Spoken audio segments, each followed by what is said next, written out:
Uh, Jadi langsung mulai aja. Mungkin untuk teman-teman yang di Virgin kemarin dikirimin ada mock up ya. Jadi mock up itu sebenarnya diambil aja sih dari soal-soal ujian tahun-tahun lalu, terkhususnya soal-soal ujian yang waktu Bu Jani masih ngejar KPB. Jadi kalau kawan-kawan belum tahu, Bu Jani itu ngajar KPB di tahun 17, 18, 18, 19, 19, 20. Nah itu Bu Jani yang megang gitu ya.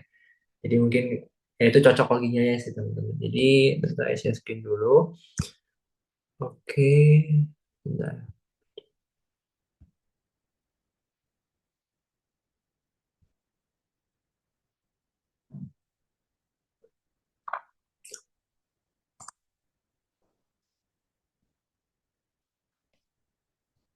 Oke, nah ini ya kurang lebihnya ya. Ada dua kode. Gimana ya enaknya ya?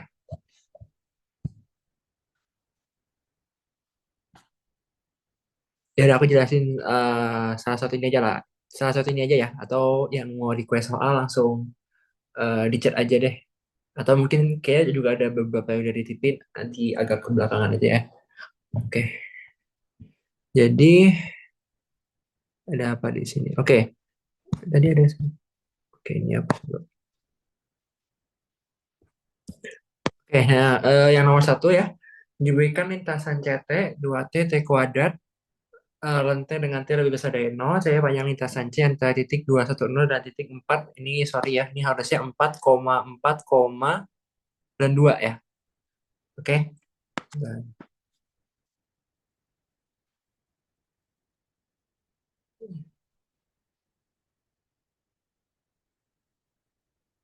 gimana kalau udah lupa? Oke,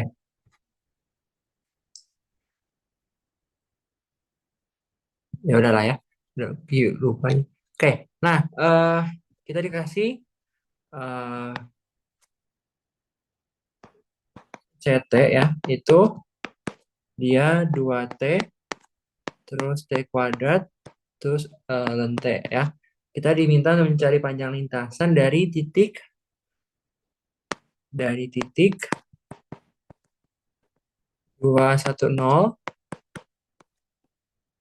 sampai 4 sampai dan 2. Nah, pertama-tama kita lihat bahwa ini adalah fungsi bernilai vektor dengan parameter T. Nah, jadi kita harus tahu dulu titik dua titik ini itu tercapai pada saat T-nya berapa. Kayak gitu ya. Nah, dengan cukup mudah kita lihat di sini kalau 210 itu dipenuhi saat T-nya sama dengan 1 dan titik 4 4 dan 2 ini tercapai saat T-nya 2. Oke. Jadi ini saat T-nya 2.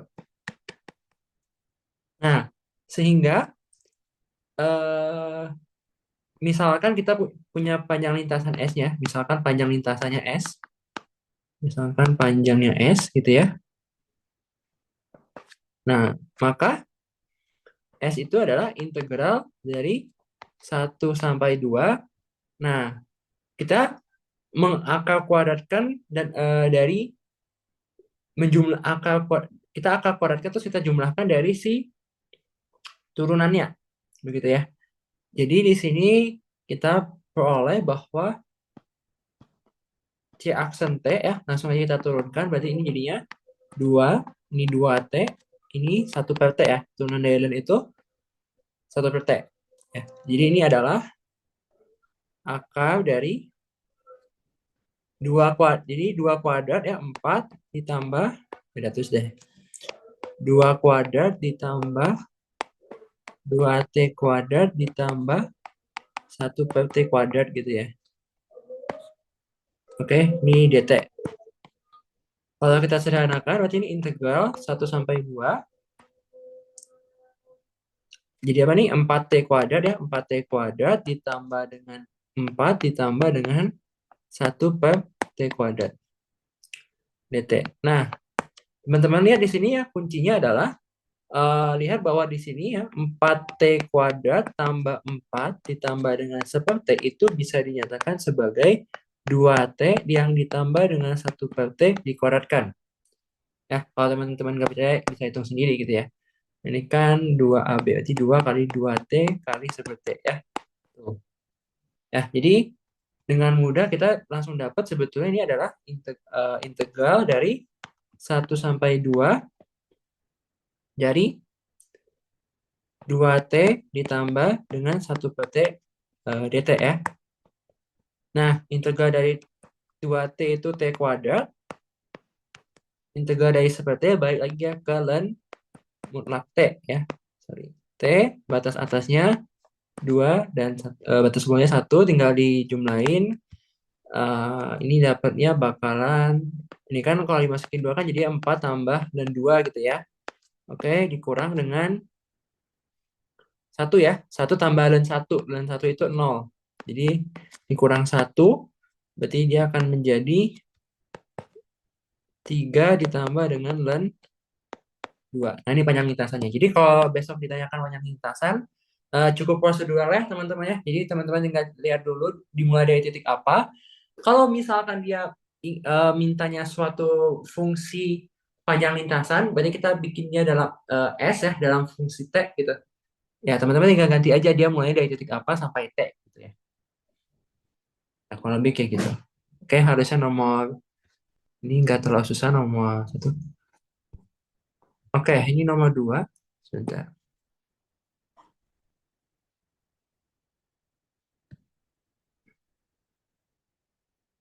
Oke. Kalau ada yang mau ditanya langsung dipotong aja ya, karena nggak bisa lihat chat atau ya mungkin nanti aku cek sekali lihat chat deh. Nah, nomor 2 ini kemungkinan masuk ya teman-teman, perhatikan karena tadi Bu Jenny agak nggak tahu tiba-tiba dia transisi gitu ya ke soal seperti ini ya, nggak tahu juga.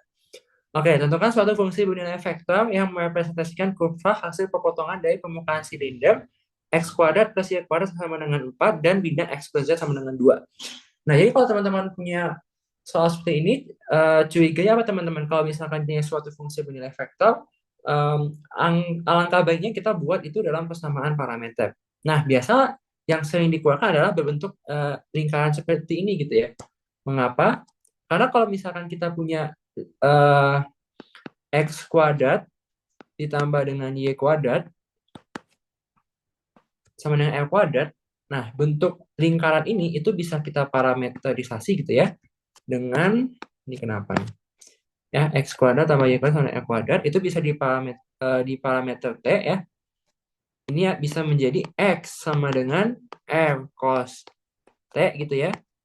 Dan y-nya itu bisa jadi r sin t. Nah, biasanya ini gitu ya yang dikeluarin gitu ya.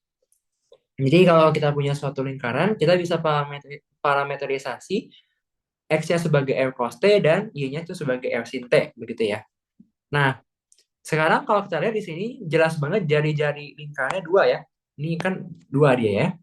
Nah, artinya apa? Artinya di sini kita bisa eh, bentuk dia ya.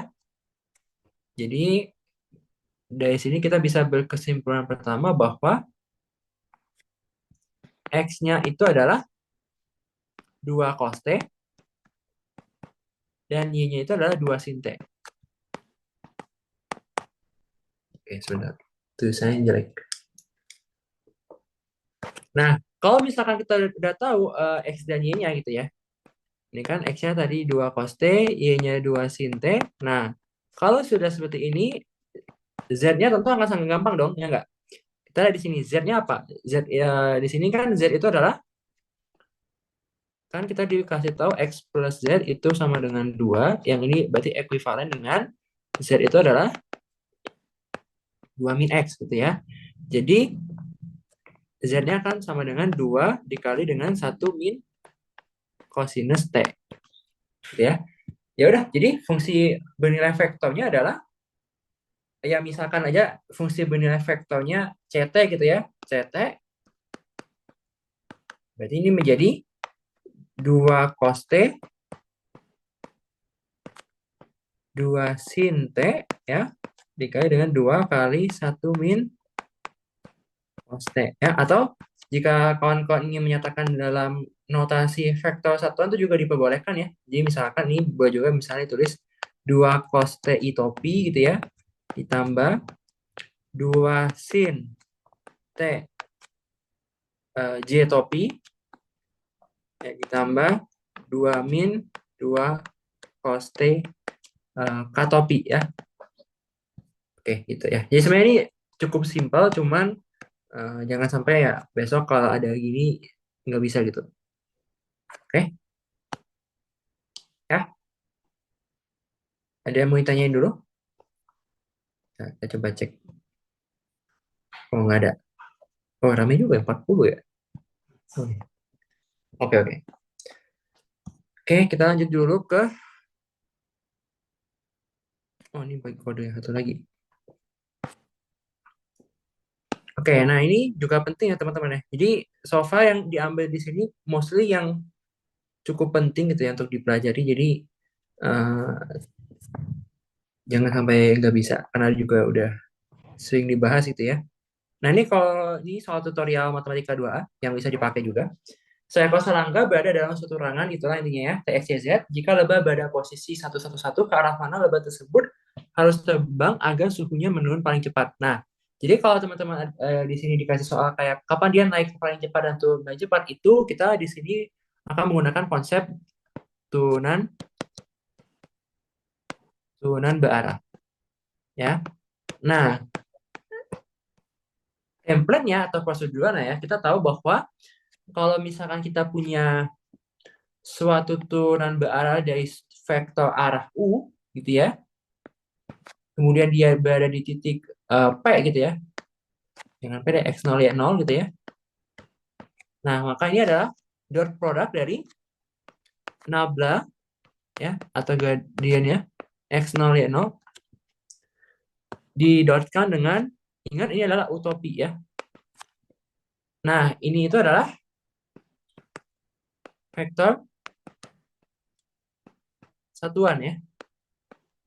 Oke, vektor satuan. Jadi ingat apa yang dimaksud dengan vektor satuan adalah vektor yang mempunyai panjang satu gitu ya. Dimana biasa vektor satuan itu kita bisa konversi dia dengan membandingkan antara vektor U dengan panjang dari vektor U gitu ya. Oke?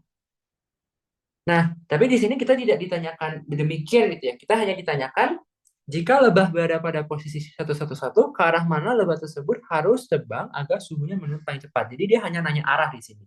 Jadi kalau teman-teman ditanyakan arah dan teman-teman jawabnya bukan vektor satuan itu nggak masalah. Tapi kalau kita bicara hasil dot produknya itu akan beda ya. Jadi kalau di sini dia tanya kapan menurun paling cepat, nah konsepnya adalah kalau misalkan dia naik paling cepat,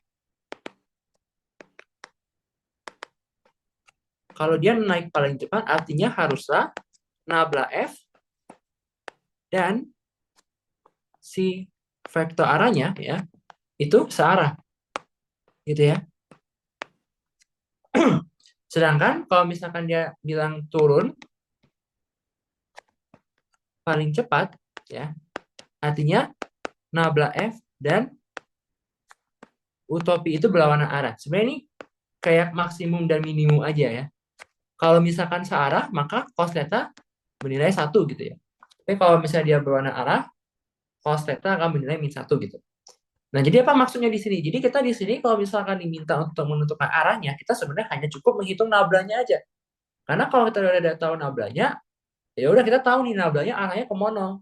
Arahnya kemana? Ya udah nanti si vektor U-nya tinggal ngikutin si nablanya aja gitu. Jadi nggak terlalu pusing gitu ya.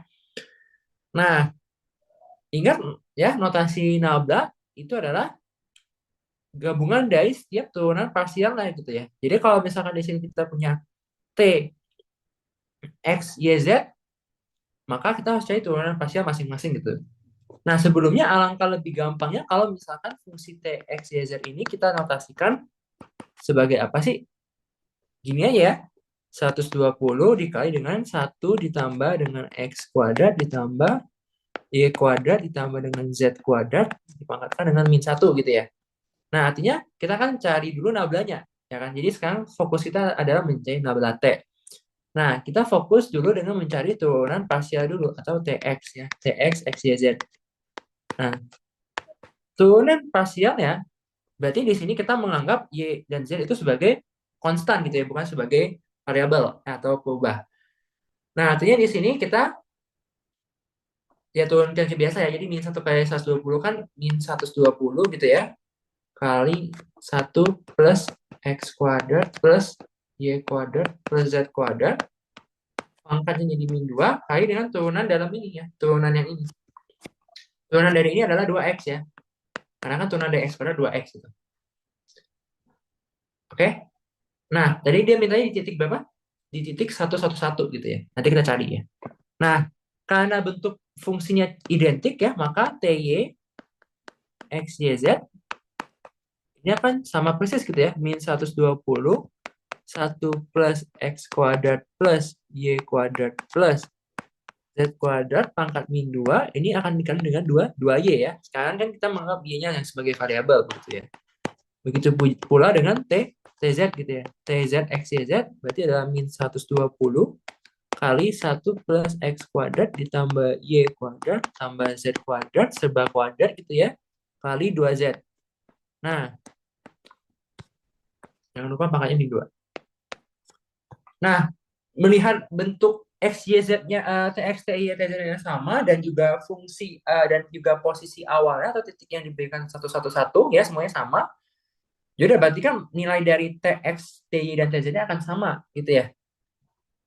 Berapa nih kalau kita hitung? Masukinnya semuanya satu ya. Berarti kan kalau dimasukin satu ya, ini min 120 kali 4 pangkat min 2 kali 2 gitu ya. 4 pangkat min 2 16 ya. Berarti ini akan jadi min 15 ya. Ya, kalau teman-teman tidak percaya gitu ya, ini 120 kali 2 bagi 16. 8, 120 bagi 8 itu 15. Jadi ada negatif di depan, berarti ini min 15. Oke, berarti ini masukin min 15, min 15, min 15 ya. Ini kita substitusi titik yang diberikan gitu ya. 1, 1, 1 gitu.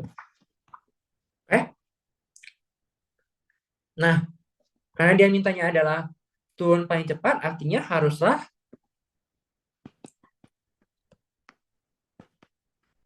nabla F dan vektor arahnya, misalkan vektor utopinya ya gitu ya, berlawanan arah gitu ya. Berlawanan arah. Ini, ini deh. Ya, ini. Jadi utopinya adalah minus dari nabla T gitu ya. Sorry, ini T. Ya, karena dia pakai fungsi T. Yang berarti ini adalah dia harus berada dalam arah 15, 15, 15 gitu. Kayak gitu. Oke, jadi jawabannya 15, 15, 15. Jadi kalau misalkan ditanya, karena kita kan yang ditanya arahnya gitu. Kalau teman-teman ditanyakan nilai gradien atau nilai turunan arahnya, ya tinggal di dot product, tinggal di dot product aja gitu. Evan. Hmm? Tadi yang kamu bilang kan kalau ditanyain turunan berarahnya dikali sama vektor satuan. Itu Hmm. kalau kalau dalam soal cerita apa ya katanya, misalnya kayak arah atau apa ya? Kalau dalam soal cerita, Kalimatnya apa gitu? Kayak tadi oh, kan misal arah dia berarti jadi kita cari nablanya. Nah kalau yang ditanyanya turunan berarah itu apa biasanya? turunan berarah sih biasanya Oh, kalimatnya. oh langsung ada. Iya, biasanya akan langsung ngomong turunan berarah sih. Coba kita Oke, thank tuh you. tutorial satu ya. Harusnya dia akan langsung ngomong turunan berarah Itu sih karena nggak ada Sasa. Oke, nilainya. Van, makasih. Oke.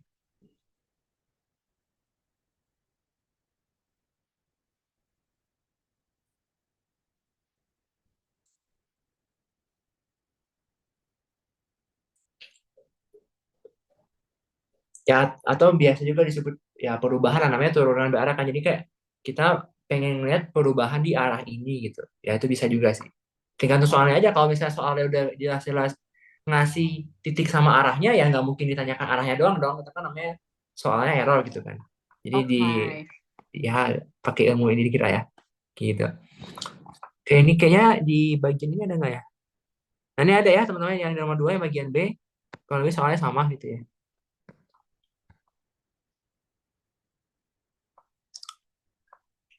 Oke, lanjut dulu.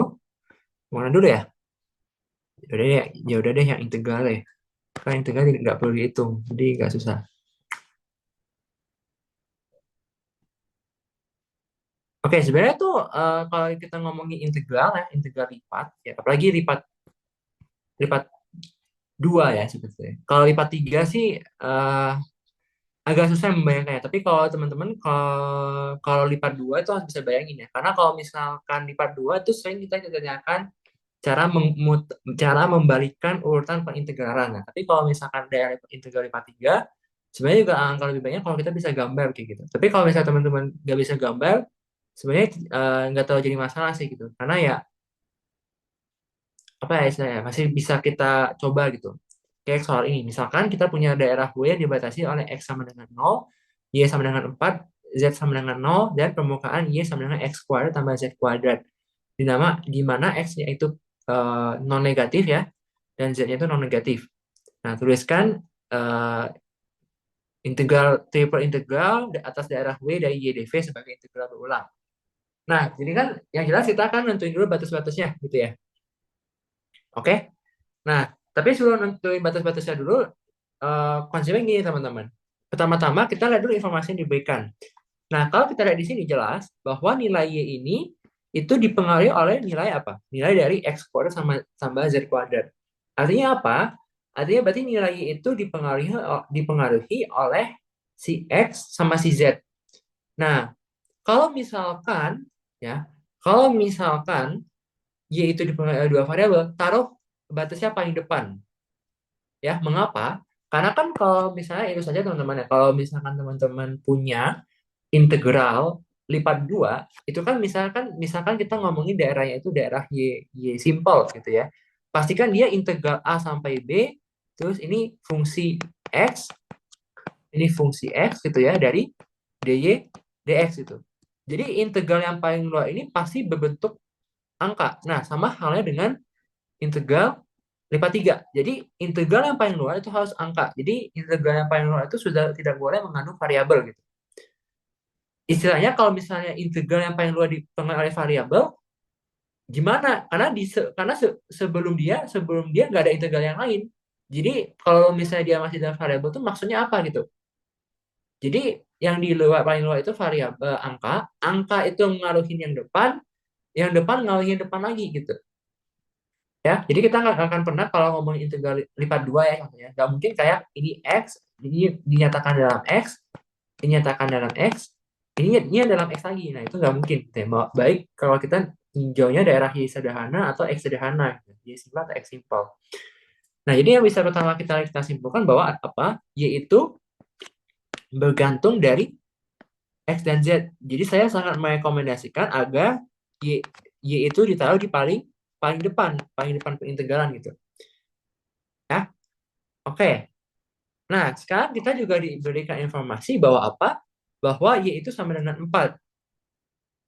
Nah, kalau bagi teman-teman yang nggak tahu Y sama dengan X kuadrat plus Z kuadrat itu bentuknya kayak gimana, itu adalah para semacam kerucut gitu ya. Oke, ada GeoGebra nggak? Nah, ada GeoGebra. Oke, ini. Kan, Ya, kan gambar dulu aja. Ntar tanya habis ini. ada yang ngomong nih? Mau nanya? Mau nanya? Habis ini aja, habis ini. Oke. Nah, jadi bentuk itu apa ya, Mas? Lupa juga. Ya, ini kayak semacam parabolida gitu lah. Nah, dia kayak gini gitu ya. Kalau misalkan kita kasih Y-nya 4,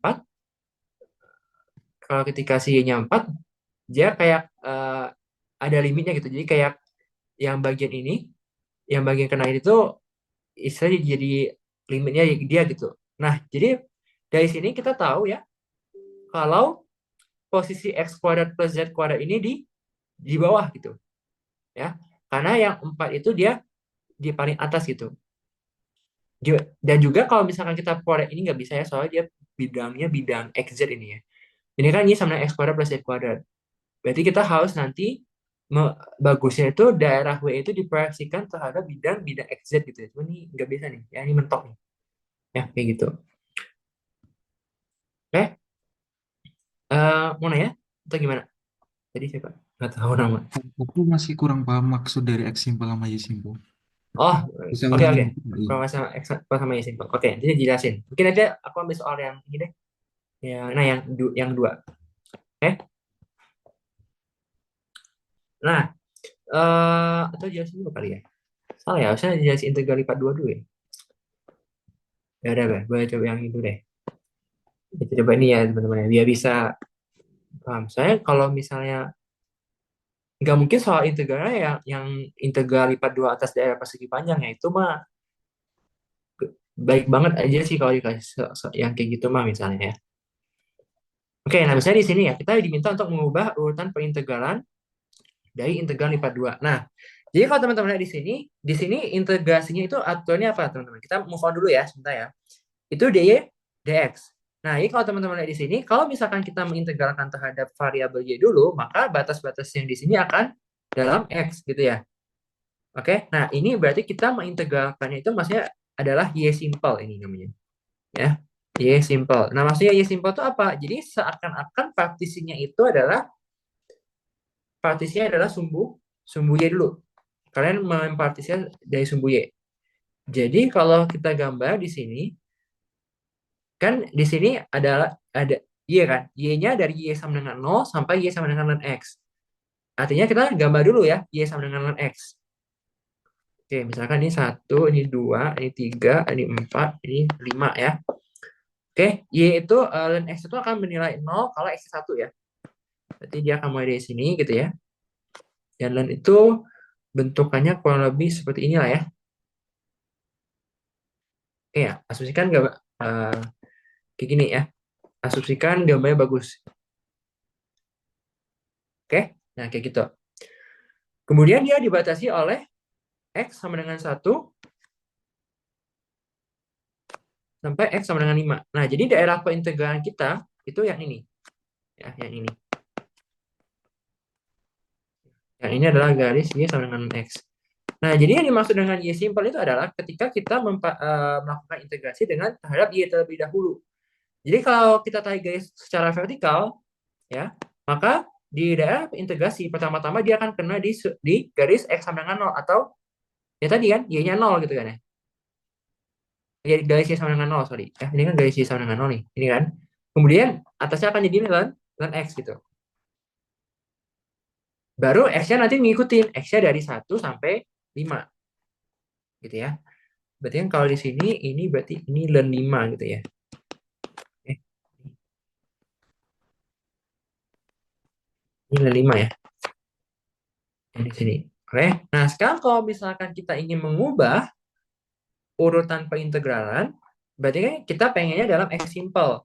Artinya kita seakan-akan nyinarin dia dari sini gitu ya. Nah, lihat ketika kita sinar dari sini, dia akan kena di sini dulu ya. Karenanya di sini. Kayak gitu. Oke. Jadi di sini dan di sini. Jadi sekarang kita pengen ubah dia dalam X gitu ya. Sekarang kita ubah dulu persamaan Y sama dengan ln X gitu ya. Kan kalau kita punya Y sama dengan ln X itu ekuivalen dengan X sama dengan E pangkat Y. Nah, jadi kalau kita punya integral 1 sampai 5, integral 0 sampai ln X, bla bla bla gitu ya, nggak akan penting, nggak akan ngaruh isinya dy dx gitu ya. Nah, sekarang kita lihat nih, kalau misalnya kita punya x simple, berarti kan kita akan kena dulu di, kan kanan kurang kiri ya, tapi kan kenanya di bawah ini dulu ya. Berarti ini apa nih? E pangkat y, benar nggak? Jadi integralnya E pangkat y. Atasnya apa? Atasnya 5 kan? Karena kan ini x-nya selalu bernilai 5 gitu ya. Ini kan x sama dengan 5 nih. Baru y-nya mengikuti. Y-nya dari berapa? Oh, y-nya ternyata dari sini sampai sini nih. Berarti dari 0 sampai dan 5. Berarti batas bawahnya 0, batas atasnya adalah 5. Dari tadi apa isinya gitu ya, dx, dy. Nah, kayak gitu. Jadi integral yang ingin dinyatakan dalam y simple artinya apa? Artinya kita integralin dulu secara gampangnya ngomongnya ya. Artinya kita ngomongin dulu, kita mengintegralkan dia terlebih dahulu terhadap Y dulu. Baru kita integralkan terhadap X. Nah, sedangkan yang ini adalah mengintegralkan secara namanya ya X simple gitu. Oke, tadi Rian nih kayaknya. Udah jelas belum? Oke, berarti apakah mungkin kalau suatu integral itu dua-duanya X simple dan Y simple? Bisa. Oke. Tergan Kenapa kita mau mengubah urutan integral adalah karena terkadang ada beberapa kasus ketika kita bekerja dengan Y simple atau X simple, integralnya sulit. Misalkan kita paling gampang mau mengintegralkan E pangkat Y kuadrat DY gitu kan. Ini kan nggak bisa nih. Nah, otomatis kita kalau misalkan kita justru kalau mengintegralkan ini terhadap apa? Terhadap X akan gampang gitu ya. Karena kan tinggal anggapan ini sebagai suatu konstanta gitu kan. Jadi apakah mungkin suatu integral itu bisa dikerjakan dalam X simple dan Y simple itu bisa. Tetapi dalam pengerjaannya kita lihat apakah dia akan mempersulit kita atau justru ya malah mempermudah kita gitu. Gitu. Oke, aman. Thank you, Pan. Oke. Nah, ini itu dulu yang masih punya pertanyaan. Ini aja. Oke, nanti aku bahas ini tiga dulu ya. Nah, jadi sekarang maksudnya ini ya. Jadi sekarang Y itu bergantung X dan Z. Jadi Y itu adalah yang paling depan gitu ya. Maksudnya yang paling dalam ya, yang paling dalam.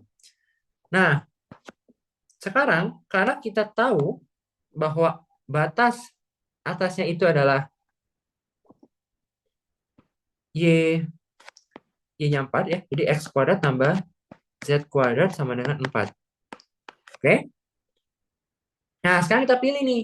Kita punya opsi. Kita mau X-nya yang paling depan atau Z-nya yang paling paling depan. Yang paling kiri gitu. Berarti kalau misalnya kita pilih X-nya yang paling kiri, yang paling luar, X itu harus berupa konstanta.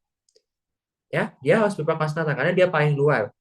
Sedangkan Z yang berarti di tengah-tengah itu akan dipengaruhi oleh X. Ya, jadi kalau teman-teman nggak kebayang gini, jadi nanti kita akan punya integral lipat 3 gitu ya. Pertama yang Y-nya dulu, yang Y-nya kan gampang kan, batasnya dari X kuadrat tambah Z kuadrat sampai 4 ya. Jadi kan secara visual kita udah jelas juga gitu ya, bahwa 4 itu adalah batas atasnya kayak gitu. Nah, kemudian Z-nya sekarang. Karena Z kuadrat itu sama dengan 4 min X kuadrat, berarti Z itu adalah akar dari 4 min X kuadrat ya. Sorry, ini plus minus. Karena bisa benda negatif ya. Nah, cuma sekarang syaratnya Z-nya non negatif ya. Jadi kita cukup ambil daerah yang positif aja gitu ya. Kalau misalkan dia nggak bilang itu ya udah berarti plus minus gitu ya. Berarti untuk Z dia akan bernilai bawahnya 0, atasnya akar dari 4 min X kuadrat gitu. Nah, baru ketika Z-nya 0 akar 4 min X kuadrat, X-nya itu 0 sampai 2 gitu. Ya. Jadi kalau misalkan teman-teman sebenarnya udah punya seperti ini ya, cara paling benar gitu ya, sebenarnya kita adalah memproyeksikan. Jadi kan tadi kan kita punya GeoGebra seperti ini gitu ya. Jadi yang paling betul adalah sebenarnya kita memproyeksikan. Jadi memproyeksikan tuh istilahnya yang udah ngambang kalian tarik ke bawah gitu ya. Jadi biar gampang visualisasinya tuh gini. Jadi jangan pakai Z kuadrat lah. Misalkan kita punya X kuadrat tambah Y kuadrat sama dengan Z kuadrat. Nah, kayak gini. Oke. Nah, kalau kalian lihat ini atas ini tuh bentuknya lingkaran kan? Ini lingkaran. Jadi lingkaran yang ada di atas ini kalian press ke bawah gitu. Seakan-akan dia di press ke bawah supaya kita tahu bayangan dia di bawah itu apa. Kan kalau gini kan bayangannya adalah jelas lingkaran gitu kan. Lingkaran di sumbu XY. Jadi lingkaran biasa yang biasa kita temuin gitu. Jadi kalau kita sedikit melanggar aturan ya, sebetulnya yang bentuk seperti ini ya kita bisa sebenarnya ya gambar aja gitu sebagai suatu lingkaran, misalnya kan ini seakan-akan ini sumbu Z ini sumbu X gitu ya. Nah, kita gambar lingkaran di sini gitu ya. Lingkaran kenapa tadi saya bilang dua, karena jari-jarinya kan dua ya, lingkaran ini kan dia dari min 2 sampai 2. Cuman karena tadi X-nya positif berarti kita cuma memperhitungkan daerah yang ini gitu ya, kayak gitu. Jadi pertama-tama ya, step by stepnya ya. Pertama kita lihat dulu nih bahwa Y di sini bergantung X dan Z. Jadi Y itu akan di paling dalam karena dia dipengaruhi oleh dua variabel kayak gitu. 4 itu adalah batas atas dari Z, dari Y, sorry. Y itu adalah Y 4 adalah batas atas dari Y. Kemudian karena kita punya Y-nya 4, berarti X kuadrat plus Z kuadrat 4. Nah, kita seakan-akan memproyeksikan X kuadrat plus Z kuadrat 4 ini ke bidang XZ. Nah, kemudian kita lihat nih, kita pengen nyatakan dia sebagai, ya, bahasanya X simple atau Z simple. Nah, jadi kita pilih sebagai Z simple kan. Jadi X-nya yang paling luar gitu kan. Jadi di sini Z kuadrat sama dengan 4 min X kuadrat, artinya Z itu adalah plus minus angka 4 min X kuadrat. Karena Z-nya itu non negatif, berarti kita hanya ambil dari positifnya aja. Jadi batasnya adalah dari 0 sampai angka 4 min X kuadrat. Nah, baru si X-nya akan mengikuti 0 sampai 2. Karena X kuadrat plus Z kuadrat itu adalah lingkaran dengan jari-jari 2 gitu. Jadi X-nya dari 0 sampai 2. Kalau misalkan dia bilang X-nya itu lebih, tidak bilang dia non negatif, ya udah berarti batasnya dari min 2 sampai 2 gitu X-nya gitu. Ya, kebetulan di sini bilangnya X-nya lebih besar sama dengan 0 gitu. Ya. Jadi kalau kita teruskan, berarti ini kan Y, sorry. Ini kan berarti ini Y, DY, DZ, DX ya. Ini dengan asumsi bahwa X-nya itu lebih besar sama dengan 0 dan Y-nya, Z-nya lebih besar sama dengan 0. Sekarang kalau misalkan nih, ya, misalkan tanpa X lebih besar sama dengan 0 dan Z-nya lebih besar sama dengan 0, maka integral lipat triple-nya yang Y-nya kan tidak akan berubah tuh. Tetap X kuadrat plus Z kuadrat sampai 4 gitu ya. Kemudian berarti batas untuk si Z-nya plus minusnya berlaku gitu. Jadi ini plus akar 4 min X kuadrat, yang ini min akar 4 min X kuadrat. Batas X-nya min 2 sampai 2 gitu. Dari Y, urutannya terubah DY, DZ, DX gitu. Ya. Jadi intinya kalau misalkan kita punya ini Y sama X kuadrat plus Z kuadrat, karena Y-nya dipengaruhi 2 ini, taruh paling depan gitu. Ya, jadi kalau teman-teman ini sudah sesuai dengan kita inginkan kan? Jadi si yang tengah-tengah akan dipengaruhi oleh yang paling luar, itu adalah si X-nya dari min 2 sampai 2. Si yang paling dalam ini akan dipengaruhi oleh si X-nya dan si Z-nya kayak gitu. Nah, seperti itu sih. Ya mungkin agak bingung lah teman-teman. Kalau teman-teman bisa membayangkan dan menggambarnya, malah bagus. Justru aku juga agak lemah gitu kalau menggambar. Nah, makanya kayak aku menciptakan kayak suatu ya teknik sendiri lah bisa dibilang gitu. Tapi kalau teman-teman bisa gambar dan bisa ilustrasinya di bidang R3, ya itu lebih bagus gitu. Lebih disarankan gitu. Ya, intinya kayak gitu. Ya, ada yang mau nanya dulu nggak? Tapi kalau misalnya yang ini ya, yang integral lipat 2 harus bisa ya teman-teman ya. Karena kalau nggak bingung sendiri. Ya, karena kita masih kerja di bidang X ya. Kalau mungkin di bidang X, Y, Z kan mungkin ya mungkin ada teman-teman yang mungkin masih lemah lah gitu. Untuk membayangkan ini gambarnya jadi apa kayak gitu. Nah, gitu. Tapi kalau misalkan ngubah urutannya ini, ya kalau dari aku sih harus bisa sih. Karena ya ini masih di bidang X ya gitu. Ya, dan juga nggak terlalu susah gambarnya gitu. Ya, kecuali fungsinya dikasihnya yang aneh-aneh. Oke, ada yang mau nanya dulu sebelum sambil aku next ke soal berikutnya.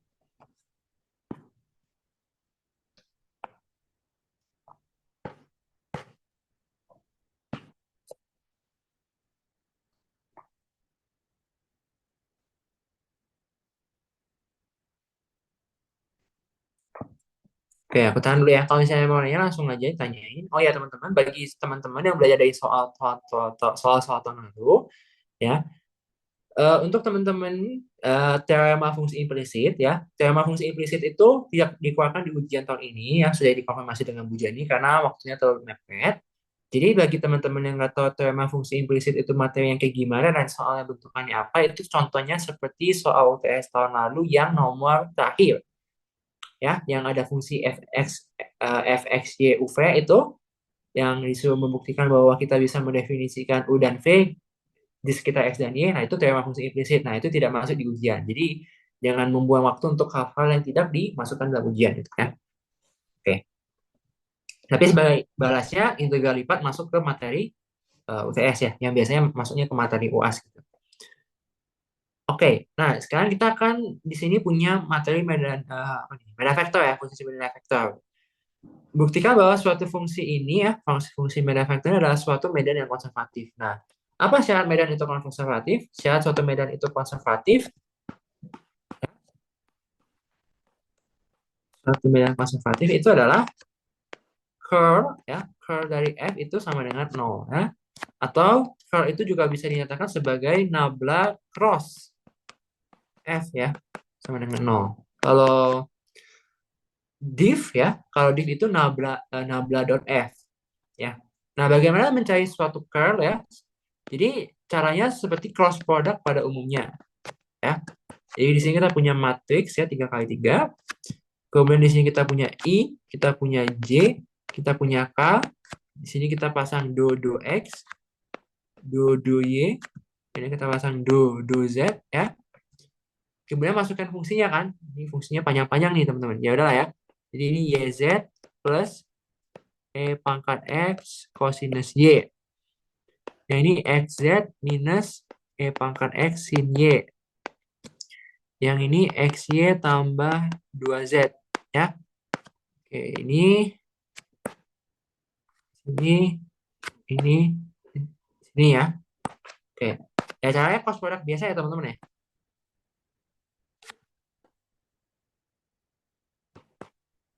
Ya, berarti kalau cross product biasa, pertama kita mulai dari I kan. Kalau I berarti seakan-akan ini kita tutup ya.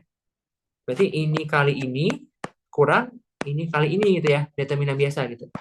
Jadi berarti ini do Y dari apa? Do Y dari XY tambah 2Z minus do Z dari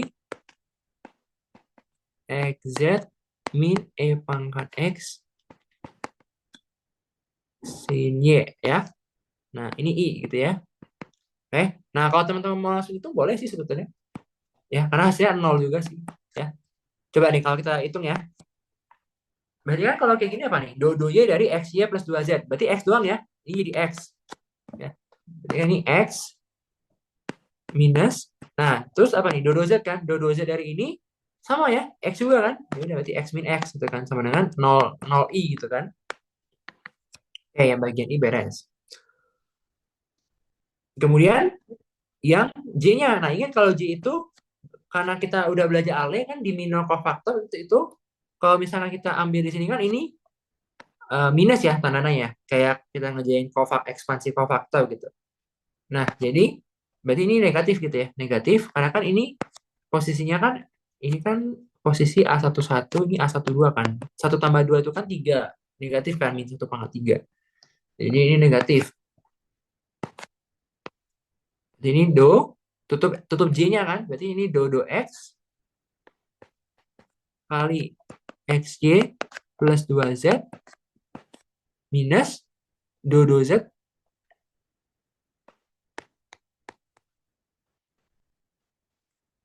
YZ plus E pangkat X cos Y ya kan. Nah ini dalam J ya. Boleh teman-teman langsung hitung. Hasilnya akan jadi Y min Y ya. Sama juga 0J ya. Nah pokoknya nanti teman-teman silakan hitung aja ya. Untuk yang K sama ya. Nanti akan dapat 0 gitu ya. Ini plus. Yang biar mempercepat waktu juga. Hitung yang K ya. Caranya sama persis. Itu cara kita ngitung curve ya. Kalau kita ngitung div f ya, ini tinggal tambah aja sih, tinggal tinggal do f do x gitu ya, ditambah dengan do f do y, ditambah dengan do f do z ya. Karena dia adalah dot product itu akan menghasilkan skala ya teman-teman, yang menghasilkan suatu angka gitu. Jadi dia bentuknya seperti ini gitu. Jadi dia bukan dalam vektor gitu, tapi dia dalam apa istilahnya, dia dalam ya dalam skala lah gitu ya. Susah banget sih ngomongnya. Ada yang mau nanya dulu? Nanya dulu? Halo, halo. Oke. Pantul antara batas atas sama batas bawahnya si Y. Cara nomor berapa, Fat? Yang lipat 3 ya? Oh, oh. Oke, oke. Oke, jadi pertama tuh gini, paling gampang adalah kita lihat dulu Y itu kan dipengaruhi oleh dua variabel. Jadi kita tahu dia paling dalam. Nah, karena Y-nya itu di sini X kuadrat plus Z kuadrat dan Y-nya 4, gitu ya. Kan X kuadrat plus Z kuadrat itu logikanya akan selalu bernilai positif, benar nggak? Jadi dia akan muncul ke atas gitu. Bayangan kita dia akan muncul ke atas. Jadi dia itu di posisinya di batas bawah, 4 itu di atas gitu. Nah, terus untuk integrasi yang sebelumnya gitu ya, Fad ya. Yang integrasi yang sebelumnya itu kita proyeksikan dia gitu, proyeksi W di bidang XZ gitu. Kan ini kan yang pertama kali diintegralin yang Y-nya. Nah, baru nanti yang XZ-nya gitu. Yang XZ-nya nanti diproyeksiin. Nah, baru nanti kan kalau diproyeksikan dia akan bentuk lingkaran seperti ini gitu. Nah, tinggal kita pilih aja mau kita nyatakan Z dalam X atau kita pengen nyatakan X dalam Z. Tapi nanti aturan perintegralnya bakal berubah gitu. Kalau di sini kan kasusnya kita pilih Z-nya itu di tengah. Berarti kalau Z-nya di tengah, Z-nya akan dipengaruhi oleh X atau dinyatakan dalam X. Baru nanti X-nya dalam angka gitu, yang paling luar. Tenang aja sifat kayaknya nggak masuk sih kalau Kaljut belum materi UAS. Soalnya materi kalian UAS itu, soalnya kalau Kaljut itu beneran plug ke tipe KPB. Karena referensinya buku Pawono. Karena tahun ini KPB menggunakan referensi Marsden. Jadi ya agak beda dikit lah. Jadi itu kalau integral lipat untuk Kaljut masuknya materi materi UAS. Dan juga teorema fungsi implisit masuk gitu ya di Kaljut gitu. Jadi emang ya ada plus minusnya lah. Oke, nah ini soal yang menurutku bagus ya teman-teman ya. Ini nggak tahu tahun berapa akuannya ini. Atau Bu Jenny yang buat atau Pak Erik yang buat atau siapa. Ya, ini soal yang cukup bagus. Ini benar-benar sebenarnya soalnya hanya aturan rantai dan teman-teman tuh bahkan yang TPB bisa kerjain gitu ya. Oke, nah di sini kita dikasih tahu pemetaan X sama dengan 2S plus T. Kemudian Y-nya S min T. Jika UXY itu memenuhi persamaan UX tambah 2UY sama dengan 0, tentukan persamaannya harus dipenuhi oleh fungsi VST U2S plus T S min T. Pertama-tama kita sederhanain dulu ya, biar nggak pusing. Jadi V ya, S, T itu tuh sebenarnya sama aja kayak U, X, Y. Oke. Nah, jadi apa nih? Kalau teman-teman belajar ini di TPB dulu ya, kita pernah belajar namanya aturan rantai, gitu ya. Kalau teman-teman lihat di sini, U itu dipengaruhi oleh dua variabel. Sorry, V itu dipengaruhi oleh dua variabel. Variabelnya apa? S dan T. Kemudian si X dan Y-nya itu juga dipengaruhi oleh apa teman-teman? Juga dipengaruhi oleh dua variabel, S dan T. Ya, ulang. Eh, jadi U dipengaruhi oleh apa? U dipengaruhi oleh X dan Y. X dan Y dipengaruhi oleh S dan T. Berarti mau nggak mau untuk mendapatkan V itu kita harus pakai aturan rantai dan aturan rantainya semuanya adalah turunan parsial karena kan U-nya dipengaruhi oleh dua variabel ya kan ketika kita punya fungsi dua variabel maka kita harus meninjau turunan parsialnya gitu kan turunan parsial untuk masing-masing variabel X dan Y-nya pun begitu ya jadi untuk menjawab soal ini kita pakai gini aja ya jadi pertama kita tinjau dulu mau apa nih misalnya S dulu oke berarti do V do S. Karena kita tahu VST itu adalah U, X, Y, jadi seakan-akan V itu sama dengan U gitu ya. Jadi berarti ini do U, do X, do X, do S gitu. Jadi U-nya itu dalam fungsi XY, X-nya itu dalam fungsi S. Ditambah dengan do U, do Y, hati-hati jangan lupa, karena dia juga dipengaruhi ya kan. Jadi dengan do Y, do S. Oke? Nah, sekarang kita dikasih tahu bahwa UX ditambah 2UY itu sama dengan 0. Artinya apa? Artinya di sini adalah UX itu adalah minus 2 UY. Gitu ya. Nah, berarti di sini do V do X ya. Ingat nih, do U do X. Berarti itu adalah UX. Ya. UX itu berarti adalah minus 2 UY. Oke. Minus 2 UY. Dikali dengan do X do S. Ya udah, berarti turunkan aja. Turunkan terhadap S. Berarti 2 gitu ya. Kali 2. Ditambah jangan dalam UY lah ya. Kita agak keren dikit ya, biar sigma ya. Jadi min 2 do U do Y gitu ya tadi ya.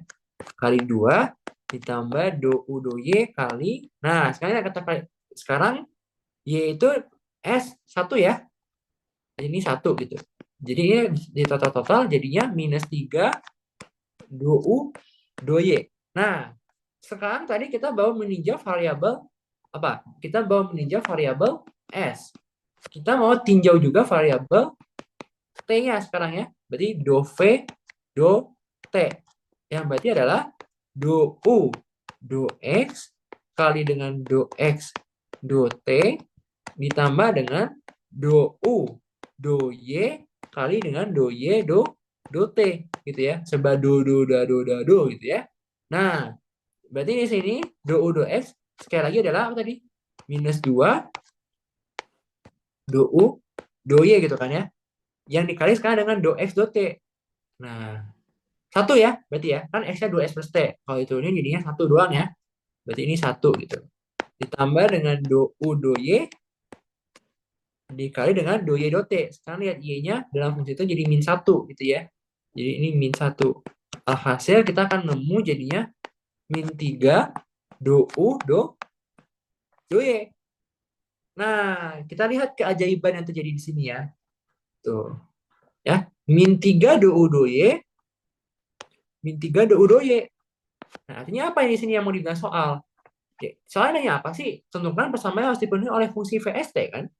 Ya udah, artinya persamaan yang harus dipenuhi apa sih yang harus dipenuhi?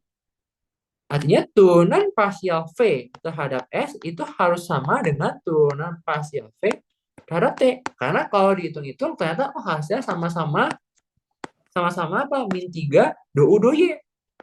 Gitu. Ini kan sama nih. Ini sama. Jadi ini persamaan yang harus dipenuhi gitu. Ya, kayak gitu. Ini bagus sih soalnya kalau menurut aku ya. Nggak tahu aku atau enggak. Tapi ya bagus aja sih. Teman-teman ya. Ada yang mau tanya dulu nggak? Oke, ini banyak anak aku ya? Oh enggak nih. Ada yang mau tanya dulu?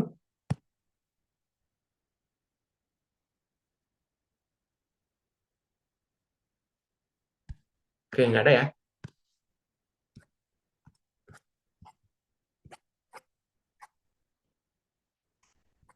Oke, karena udah banyak juga soal dibahas, kalian boleh request mau bahas soal yang mana?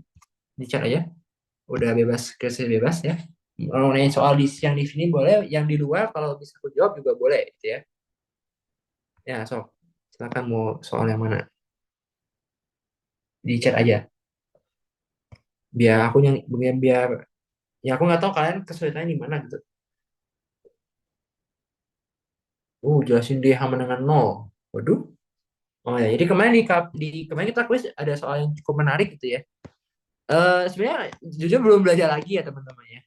Jadi kan kalau kita ngomongin uji turunan kedua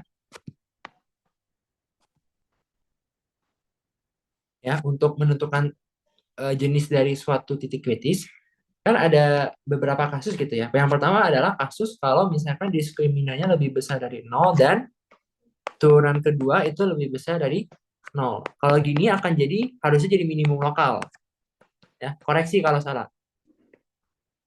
Yang kedua adalah kalau misalkan diskriminannya lebih besar dari nol dan turunan keduanya itu ini jadi maksimum lokal.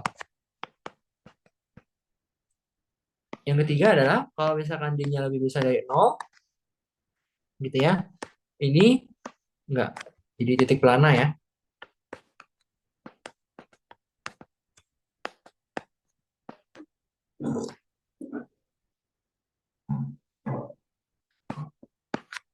D sama dengan 0. Nah, ini tidak ada kesimpulan ya.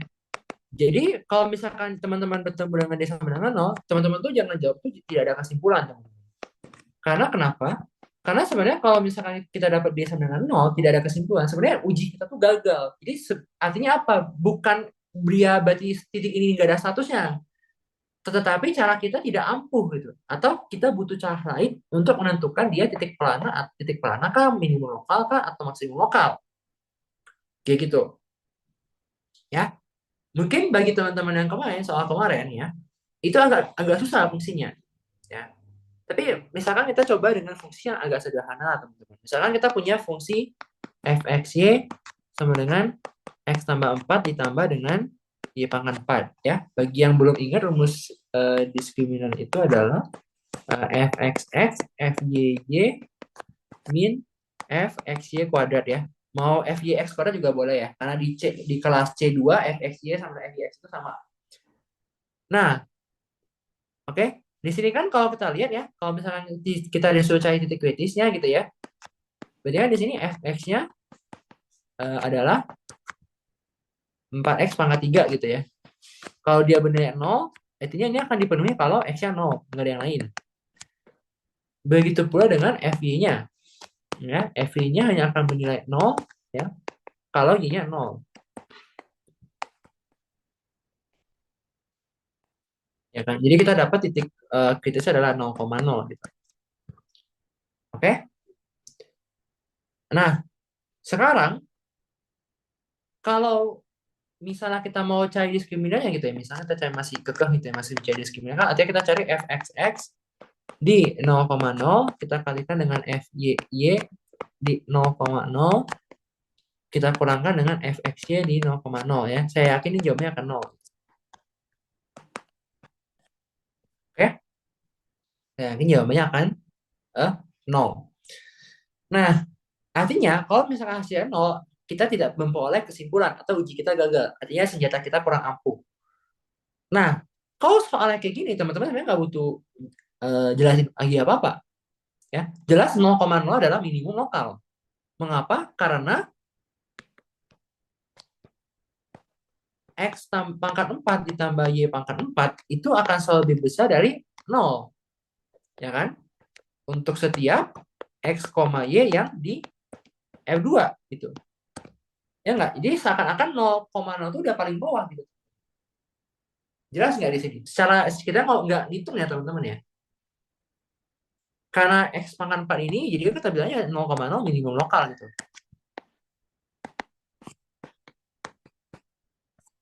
Ya kan? Bagi teman-teman yang lupa minimum lokal itu apa, kita tinggal fungsi satu variabel aja. Misalkan kita punya fungsi kayak gini misalnya. Oke, misalkan kita punya fungsi kayak gitu. Ya. Nah, titik yang di sini ya, ini namanya minimum lokal. Titik yang seperti ini namanya adalah maksimum lokal. Ada sebabnya mengapa kita namakan dia lokal, bukan global. Pertama, kalau kita pengen punya nilai maksimum dan minimum global, artinya suatu fungsi itu harus berada dalam selang tutup. Selang tutup maksudnya dia terbatas itu. Dari berapa misalnya? Dari X-nya min 2 sampai 4. Dari X-nya dari 0 sampai 2. Kalau kita nggak di ngomongin, ya kita nggak tahu gitu. Kita nggak tahu nilai maksimum dan minimum di mana. Kita hanya berani jamin kalau dia maksimum atau minimum lokal. Artinya apa? Kenapa kita berani bilang dia minimum lokal atau maksimum lokal? Karena kita tahu nih, pas di sini dia monoton turun, tiba-tiba di sini monoton naik. Nah, berarti di sekitar di sini dia akan menjadi minimum kayak gitu. Kalau di sini dia dari monoton naik, dia jadi monoton turun. Nah, berarti di sini dia maksimum lokal gitu. Kenapa lokal? Karena kita tidak tahu fungsi yang di sini bentuknya kayak gimana. Gitu. Sama halnya dengan ini. Kalau misalkan kita punya fungsi x pangkat 4 plus y pangkat 4 gitu ya. Ya dia bakal jadi minimum lokal. Karena kan 0,0 kalau kita masukkan ke fungsinya jadi 0. 0 itu sudah pasti paling bawah gitu. Atau kalau misalkan kita punya fungsi y sama dengan x kuadrat gitu kan, fungsi x kuadrat itu kan gini kan, tuh. Ini bakal jadi minimum ya lokal gitu, atau sebenarnya bahkan jadi minimum global kayak gitu. Ya, menjadi nilai minimum gitu. Karena dari bentuk fungsinya x kuadrat tidak mungkin bernilai negatif, dia mentok-mentok nol gitu. Cuman kalau kemarin soalnya kejadiannya pelana ya. Jujur sebenarnya belum belum mengulik lebih lanjut. Tapi ini ya kalau begitu kurang lebih gitu teman-teman. Evan boleh jelasin? Oh, ini PL3 nomor 5, PL3 nomor 5. Bentar. PL3 nomor 5. Wah, nggak ada di sini PL3 nomor 5. Coba ya. Nah, MA 2231 PL ya. PL3 nomor 5. Oh, ini. Oke, tadi urutannya siapa dulu yang nanya? Tio dulu ya? Oh, oh kemungkinan masuk sih Tio. Cuman nggak tahu ya. Ini enggak integral dalam koordinat polar ya. Jadi nggak tahu. Ya, harusnya benar sih jawabannya ya. Jadi kalau ini soal PR nomor 5, teman-teman. Diberikan integral dalam koordinat polar itu gitu ya. Nah, gambarkan daerah perintegralnya kemudian ubah bentuk integral ke dalam koordinat kartesian. Ya, tidak perlu dihitung gitu. Oke? Nah, oke. Jadi di sini gitu ya. Hal yang kita lakukan pertama adalah gini ya. Jadi kalau misalkan kita bekerja dengan integral polar itu gini ya. Sebenarnya ada sih di sini soal integral polar ada sih di sini ya. Nah, ini contoh nomor 3 ini adalah teman-teman kerjain pakai integral dalam koordinat polar gitu ya. Oke. Nah, jadi koordinat polar teman-teman ya hati-hati di sini. dA itu dia berubah menjadi M dm d theta. Jadi hati-hati ada R-nya di sini. Ya, itu dulu yang pertama. Nah, di sini kenapa kita mengubah L-nya itu cos theta? Karena kan di sini jari-jarinya kan batasnya cos theta, ya. Oke. Nah, di sini ya eh di sini kan L cos theta, kemudian di sini kenapa jadi bentar ini aku juga lupa yang jadi L kuadrat ya. Siapa yang ini siapa ini sendiri gitu, lupa sendiri. Sebentar, sebentar, sebentar. Berarti kan bahwa L sama dengan cos theta. Oh ya, benar-benar. Kan ini kan F d theta ya. F-nya jadi cos theta. Nah, terus dikuadratin kiri dan kanannya. Jadi L kuadrat sama dengan L cos theta. Jadi ruas kiri dan kanan dikali L masing-masing. Ya, jadinya kita punya X kuadrat plus Y kuadrat sama dengan X. Jadi di sini kita punya X min setengah kuadrat tambah Y kuadrat sama dengan seperempat. Nah, jadi daerah perintegralan itu ini. Ini cos theta karena sorry, ini cos theta karena batasnya sorry. Ini kan batas untuk L, ini batas untuk theta. Jadi ini L-nya L cos theta, L-nya sama dengan cos theta. Karena di sini L sama dengan cos theta, ya, kita pengen tahu nih dia ini apa sih lingkaran. Biasanya dalam bentuk lingkaran ya. Jadi kalau misalnya kita bekerja dalam koordinat polar, biasanya bentuk yang paling umum kita jumpa adalah lingkaran gitu. Jadi berarti di sini F sama dengan cos theta, kiri kanan dikali M, jadi X kuadrat plus Y kuadrat ya teman-teman ya. Ini kan udah nggak kekumpul nih. Oh, PL itu masih sampai tanggal 16 ya? Ya udah dibahas aja lah teman-teman ya. Kan kalau dalam koordinat polar ya, X kuadrat tambah Y kuadrat sama dengan L kuadrat ya. Sekali lagi, X itu adalah L cos theta, Y itu adalah L sin theta ya. Jadi di sini daya integral adalah ini ya. Oke. Adalah suatu lingkaran ya dengan pusat setengah koma nol dan jari-jari setengah. Untuk yang bertanya, kenapa hanya setengah lingkaran? Eh, Di sini kan hanya berapa nih? Setengah lingkaran doang ya?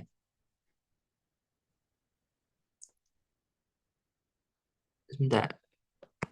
Ini tuh bingung sih sama jawaban sendiri. Apa karena ini ya? Dibantu ini juga ya? Nah, sebentar, sebentar. Oke, pertama-tama digambar dulu. ininya daerahnya. Nah, sekarang kita tuh kan selain punya R, kita tuh juga punya theta kan. Nah, jadi nanti kita tinggal sesuaiin aja antara R sama tetanya gitu. Nah, pokoknya kalau udah dapet daya integralnya digambar aja. Terus karena tadi aku udah bilang kalau R dr d theta itu adalah dx dy ya atau dA, tuh, jadi kita pengen ubah gitu. Istilahnya kita pengen ubah dia jadi ini nih. Jadi R dr d theta ya. R dr d theta itu berarti R-nya pindah sini jadi seper R dx dy di mana R itu adalah akar dari x kuadrat plus y kuadrat. Nah, di lain sisi ya, cos theta itu adalah X per R kan, karena X itu adalah R cos theta. Berarti cos theta itu adalah X per akar X kuadrat plus Y kuadrat. Jadi kita nyatakan integral dia dalam daerah D. Nah, dalam daerah D, kemudian di sini ya, ini tuh cos theta-nya kan kita pengen ubah nih. Ini kan soalnya cos theta-nya di sini. Ya, ini cos theta-nya di sini. Nah, yang ini itu adalah dr d theta gitu ya. Oke, ini kan. Nih. Jadi LD tetanya kita ganti jadi ini. Gitu. Ya. Nih, X per X kuadrat plus Y kuadrat. Ya. Dengan D-nya adalah setengah lingkaran gitu ya. Jadi X-nya itu dari 0 sampai 1. Nah, Y-nya tinggal ngikutin aja. Y-nya ngikutin dengan cara ya, ini kan Y kuadrat. Nanti yang ini dipindah ke sebelah ono, diakarin gitu. Ya. Bakal jadi kayak gini gitu. Ya, itu cara ngerjain integral dalam pola ya. Atau kita kerjain aja deh yang ini deh biar nggak bingung. Tadi ada nanya ekstrim ya. Oke, oke. Semoga waktunya ada ya. Coba itu lagi. Adakah pertanyaan yang ditampung lagi? Tahun lalu nomor B1. Oke, boleh, boleh. Ya, sesuatu ya teman-teman ya. Oke, kita coba dulu dalam itu, koordinat pola. Siapa tahu besok masuk gitu ya. Karena kan ada juga di PR ya. Berarti ada kemungkinan masuk gitu ya. Oke, jika dia di kuadran pertama, di luar X kuadrat plus Y kuadrat sama dengan 4, dan di dalam X kuadrat plus Y kuadrat sama dengan 4Y. Hitunglah integral itu. Nah, biasanya integral dalam koordinat pola itu banyak X kuadrat plus Y kuadratnya. Ya. Kenapa kadang-kadang kita harus ubah ya, koordinat pola? Karena kita tidak bisa lagi menghitung integral itu dalam Y simple atau X simple. Repot. Ya. Jadi kita pakai polar. Kalau misalkan X simple kita sinarin kayak gini, Y simple kita sinarinnya kayak gini, kalau R polar itu sinarnya diagonal kayak gini gitu ya.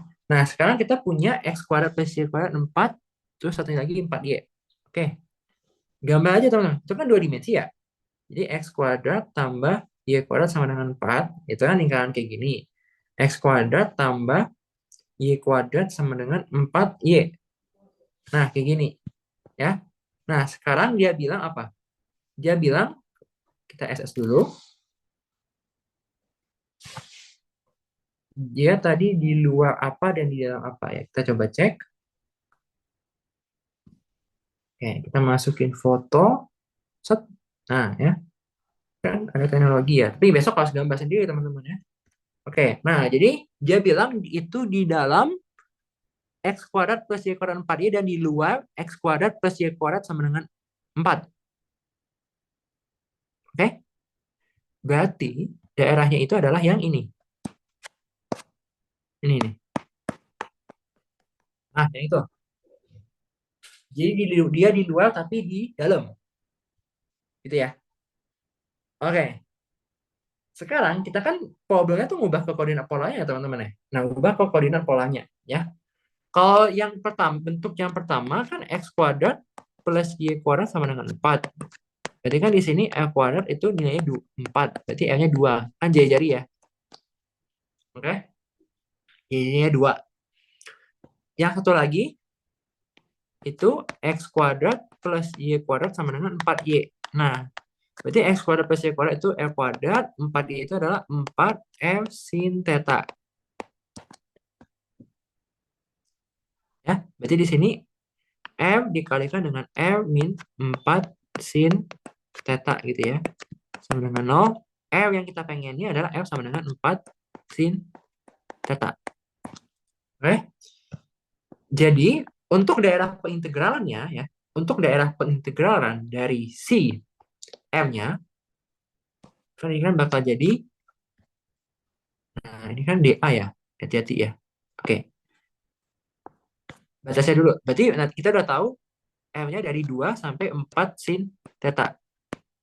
Kenapa? Karena kalau kita sinain secara diagonal nih, secara diagonal kayak gini, dia kenanya hijau dulu. Hijau itu kan yang X kuadrat plus Y kuadrat sama dengan 4. Kalau misal dia gini kan, dia kena hijau dulu baru biru. Jadi ini tuh M-nya 2, yang ini M-nya 2 cos theta. 4 sin theta, sorry ya, 4 sin theta. Oke? Jadi duanya di bawah. Nah, sekarang adalah sudutnya. Kalau teman-teman lihat di sini, awal dan akhir perintegralan itu ada di perpotongan dua titik ini. Oke? Nah, berarti kita harus cari tahu dulu perpotongan antara kedua titik ini gitu ya. Ya enggak? Gampang banget kan? Dia bilang X kuadrat plus Y kuadrat sama dengan 4. Yang satu lagi dia bilang X kuadrat plus Y kuadrat sama dengan 4Y. Wih, tinggal gampangnya tinggal 4Y sama dengan 4 gitu kan ya. Berarti Y-nya 1. Nah, berarti garis horizontal ini ya ada lagi sama dengan 1. Tuh, bahkan GeoGebra pun setuju sama saya gitu ya. Ya emang benar gitu. Ya, Y sama dengan 1. Artinya apa nih kalau Y-nya sama dengan 1? Kalau misalkan Y-nya sama dengan 1, artinya X-nya adalah plus minus akar 3. Sorry, X kuadrat sama dengan 3. Yang berarti di sini X-nya adalah plus minus akar 3. Gitu ya. Oke? Nah, jadi kita pengen cari sudutnya nih. Jadi kita tahu yang di sini itu adalah titik min akar 3,1. Yang di sini titiknya adalah akar 3,1. Kita cari sudutnya ya tangan theta ya teman-teman ya. Oke? Jadi tangan theta 1, tangan itu apa? Y per X kan. Kita lihat Y-nya 1, X-nya akar 3. Berarti tangan berapa ya? Hasilnya sepertiga akar 3. Ya, tangan 30 derajat atau pi per 6. Oke, berarti yang bawah ini adalah pi per 6. Sekarang tangan theta 2, berapa yang hasilnya min 1 per 3 akar 3? 5 pi per 6 ya. Ya kan? Kita kan di kuadrat ini kan 180 derajat. Kita kan nilainya 90 derajat ke sini, 90 derajat di sini. Jadi kalau misalkan di sudutnya ini, berarti ini 90 tambah 60 kan, ini kan 30-nya di sini nih. Ya enggak? Jadi daerah perintegralan kita dari pi per 6 sampai 5 pi per 6. Sekarang tinggal ubah aja ya. X itu apa? X itu kan adalah R cos theta. Bawahnya akarnya, berarti jadi R.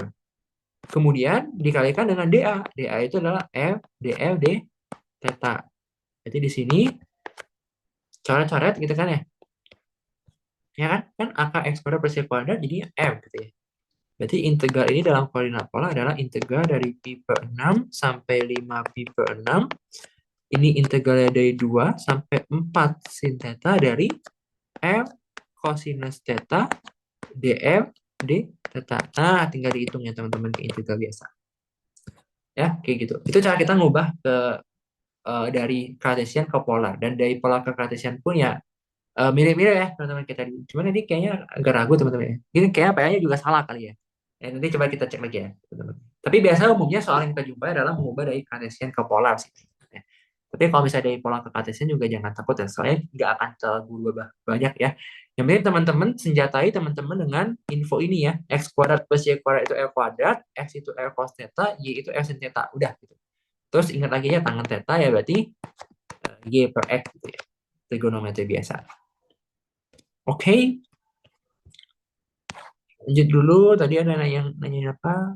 Eh, Oke, maksimum dan minimum global. Oke, boleh. Jadi kalau kita ngomongin maksimum dan minimum global, itu harus ada di selang tutup. Intinya gitu aja sih. Maksimum minimum global, gitu ya. Global, artinya ini harus ada di selang tutup, gitu ya.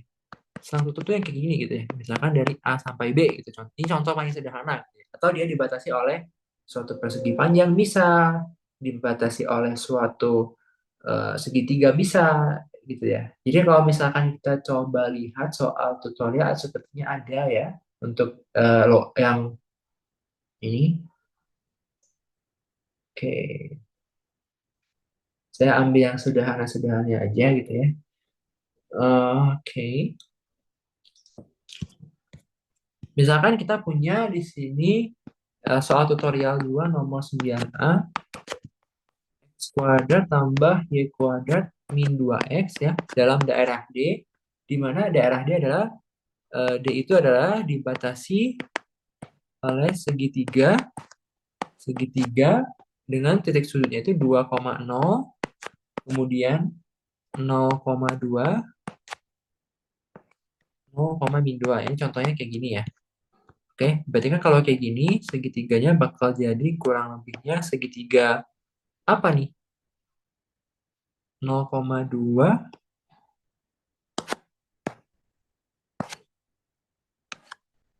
Nah, teman-teman. Ini kan berarti 2, ini 1, 0, min 1, min 2 gitu ya.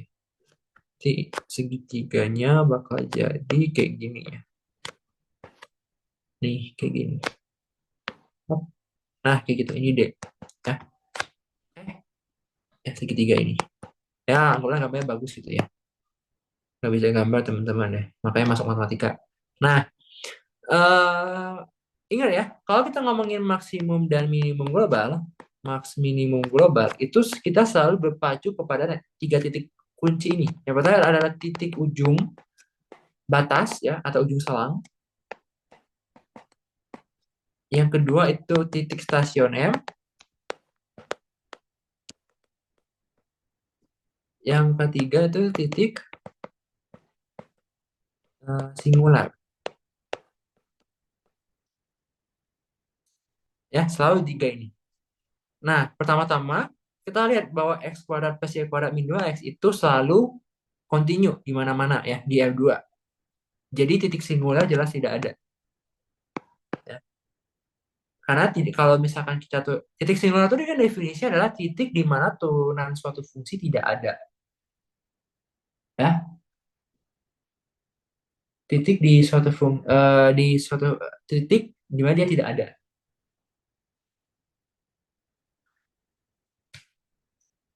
Kalau misalkan dia continue, jelas dia punya turunan. Jadi kita nggak peduli titik singular.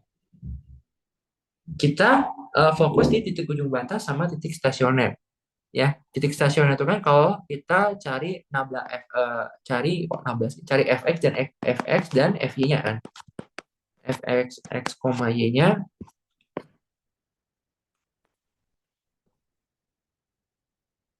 fx dulu berarti 2x min 2 ya. 2x min 2 ya, ini harus sama dengan 0. Kalau fy-nya x min y ya kan ya. Fy-nya 2y di sini 2y sama dengan 0 ya kan. Berarti di sini titik yang memenuhi adalah jelas titik 1,0 gitu ya. Oke, ya titik 1,0 dia memenuhi kedua kondisi. Jadi ini titik stasioner. Nah, sekarang kita harus buat titik batas ya sekarang. Ya, tadi kita punya fx, y adalah x kuadrat plus y kuadrat min 2x ya tadi ya. Oh, min 2x ya. Min 2x. Tadi kita punya jadi di sini kita punya berapa garis teman-teman? Kita di sini punya 3 garis ya. Garis pertama adalah ini, garis kedua yang ini, garis ketiga ini ya. Garis ini kan apa nih? Garis sumbunya itu kan adalah garis ketika x-nya sama dengan 0. Ya kan? Jadi kita tinjau tinjau aja. Yang pertama adalah garis eh, sumbu Y ya. Sumbu Y kan tadi garis X sama dengan 0. Ya udah, berarti F 0, Y sama dengan Y kuadrat. Betul ya? Nah, ini kalau kita lihat ini sudah menjadi suatu fungsi satu variabel. Artinya kita bisa mencari apa? Kita bisa mencari titik apa? Kita bisa mencari titik stasioner ya kan gitu ya. Kita bisa cari titik stasioner gitu. Titik stasioner kan 2Y, Y-nya 0 gitu kan. Jadinya 0,0 gitu. Kita sudah jadi fungsi satu variabel. Kalau yang kedua misalnya antara garis ini ya. Dari 0,2 sampai 2,0 ya. Ini kan ada garis nih yang membatasi ini. Garis apa nih? Gimana cara? Garisnya X plus Y sama dengan 2 bukan ya? Sorry. Ini negatif ya? Ya udahlah ya. Nah, aku caranya lupa ya. Cara garis cepat. Oke, oke, oke. Ya. Kalau yang kedua, itu kan dia melewati 0,2 dan 2,0. Kita coba pakai cara bodoh aja lah ya. Jadi kan ini Y min Y1 per min 2 sama dengan X min X1 per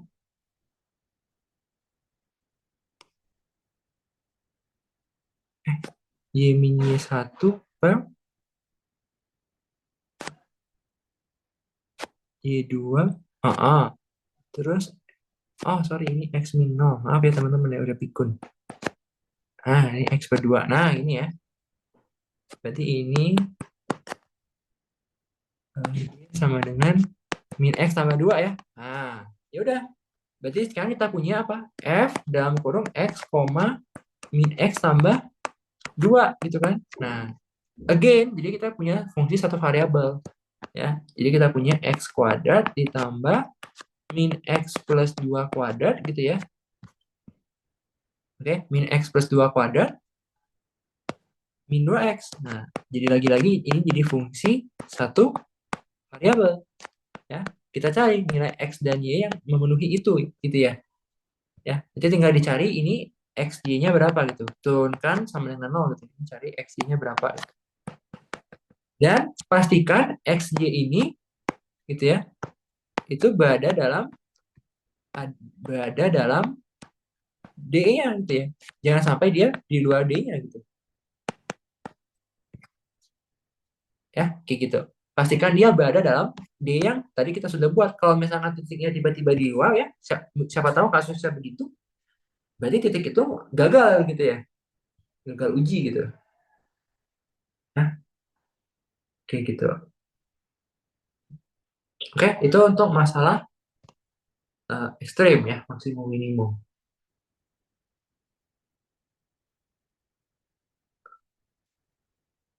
Oke, tadi ada yang oke, yang nanya udah jelas belum? Ada yang mau ditanya lanjutan sebelum masuk ke pertanyaan berikutnya? Kan mau nanya kan, Ah, Eh, kan di soal tahun lalu yang nomor 3A itu kan diminta soalnya itu vektor arah dengan panjang satuan. Berarti itu kita tahu kalau misalkan norm V-nya itu sama dengan satu dan vektor arah itu berarti dimintanya V-nya doang kan ya? kan dia bilang vektor arah dengan panjang satuan. Berarti dia minta vektor satuan. Gitu. Ah, Ya kan dia bilang vektor arah dengan, oke gini, maksudnya adalah vektor arah dengan vektor satuan itu arahnya sama. Cuman vektor satu adalah vektor yang istilahnya sudah kita modifikasi panjang satuannya satu gitu.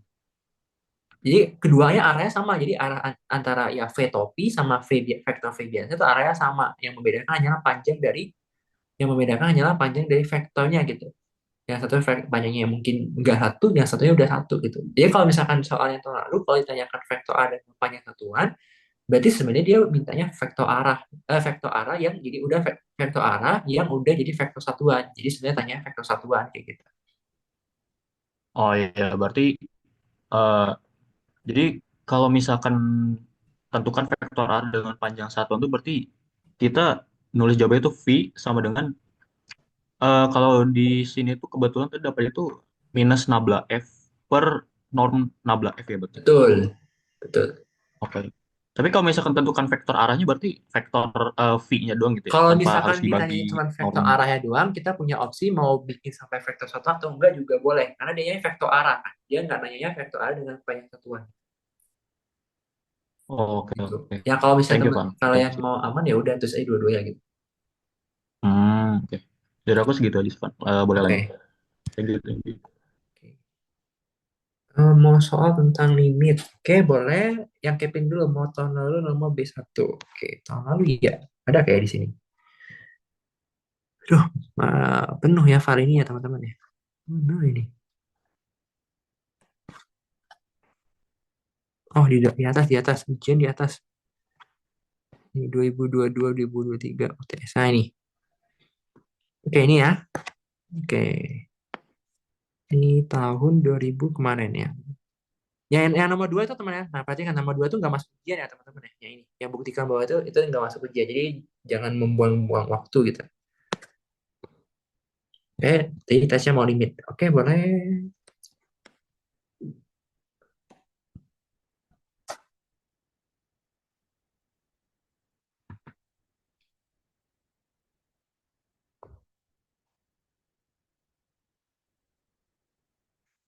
Oke. Nah, yang nomor satu buktikan bahwa itu adalah itu ya. Ya udah ini sebenarnya tinggal turunin ya teman-teman ya. Pertama kan kita cari dulu ya turunannya teman-teman ya. Kita mungkin yang udah kerjain cocokin jawaban ya.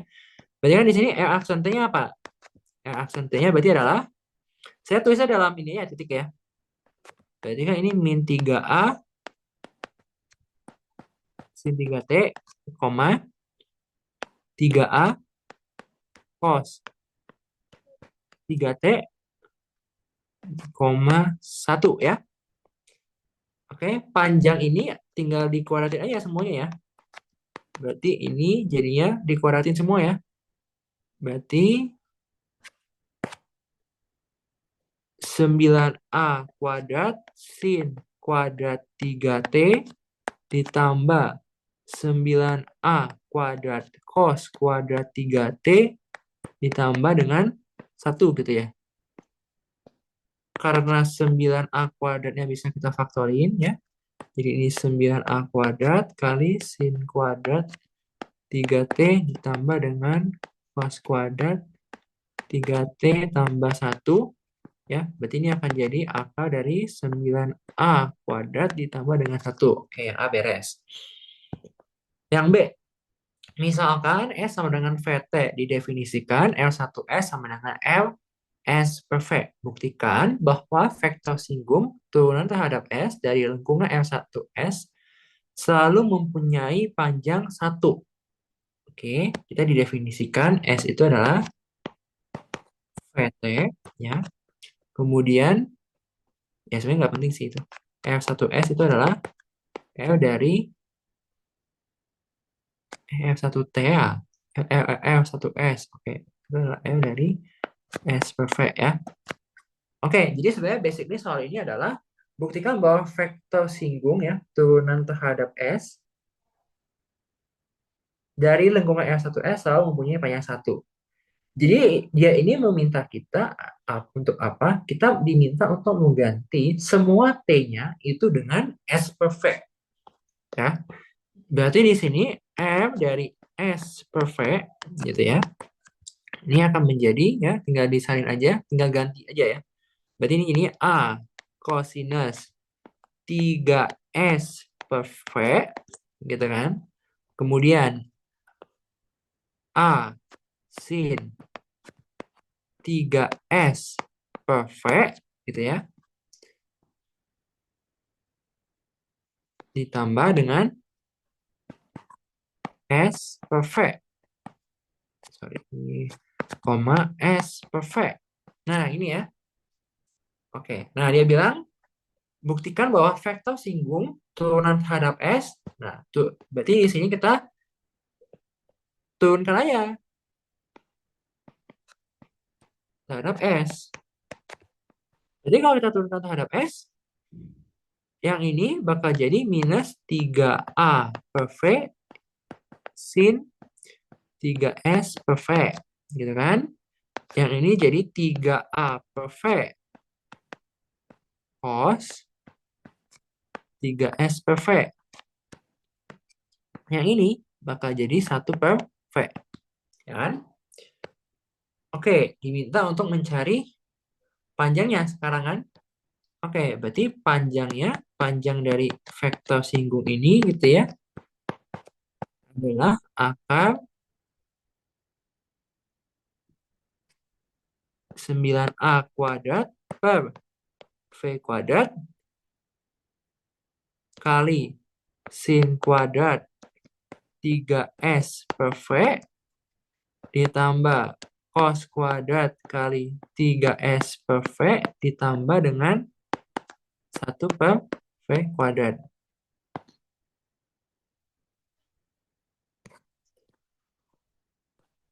Oke, ya, kayak gitu kan?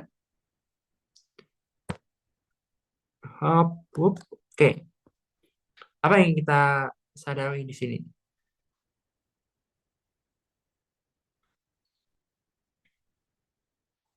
Ini satu ya,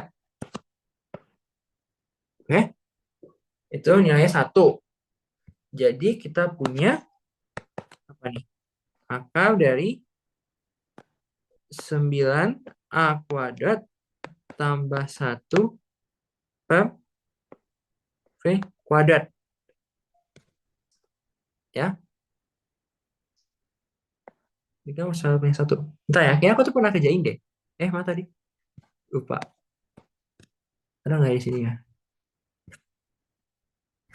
Oh, udah nggak ada, udah dihapus. Kemarin udah mencoba ngerjain, lupa. Nah, ada yang mau komen nggak ini? Ya, tapi ini yang kita teman-teman. Kan dia bilang di sini S-nya itu VT. Berarti T itu S per V. Jadi dia bilang kalau buktikan bahwa vektor singgung alias turunan itu turunannya terhadap S dari lengkungan itu selalu mempunyai panjang 1. Jadi kita pengen panjangnya ini 1. Bentar, ada yang saya itu nggak? Hmm, S per V. Ini jadinya S per V kuadrat. Berarti kan ini S per V gitu ya. Nah, harusnya ya, ini tuh kan jadinya akar dari 9A kuadrat plus 1 gitu ya. Di mana, ini jawaban aku ya. Di mana tadi kita udah dikasih tahu nih bahwa akar dari 9A kuadrat plus 1 itu adalah R aksen T. Panjang dari adalah V. Jadi ini V per V gitu kan. Satu. Ini nih. Ini V, V. Ya, ini V kan. Tuh. V sama dengan ini. Jadi angka 9A kuadrat plus 1 itu bisa diganti V. Ya. Jadi V per V 1. Udah, beres ya. Satu jawabannya. Ya, gitu aja. Oke, AB-nya ada yang mau ditanya dulu nggak AB-nya? Ini apa nih? Bahas apa tuh, Ja? Ini nggak bisa ini buka. Oke, AB-nya jelas Itu dulu ya. itu ada soal limit dari Marsden sih, Van. Limit dari matriks. Dari Mars dan dari buku Marsden. Oh, dari buku Marsden ya. Semoga kejawab lah ya. Kalau udah epsilon delta, oh kacau juga. Ya.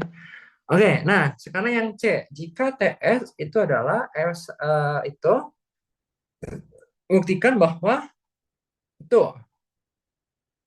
Oke, ya udah kan? Ya udah, berarti apa nih? Apa nih? Apa nih? Apa nih? Ya udah, kita ada di sini.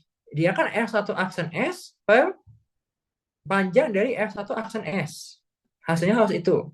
Ya kan? Oke, kita tulis dulu ya. Ini TS itu adalah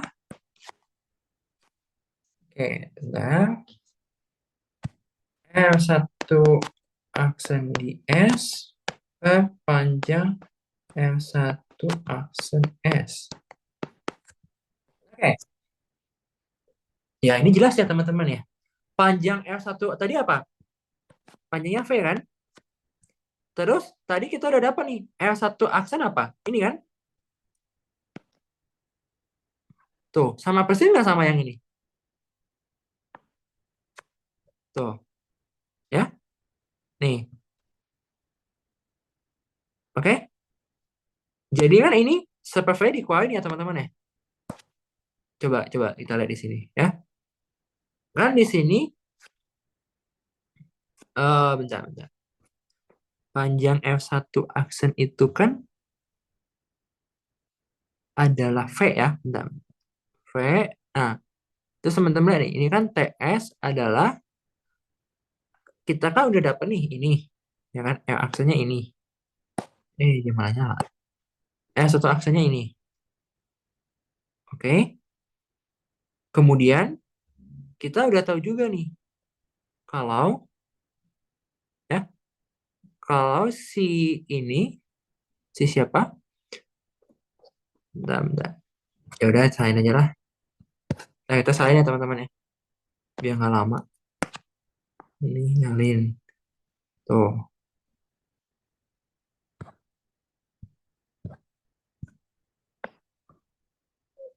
V-nya sebentar. Kalau gitu bisa disatuin dong.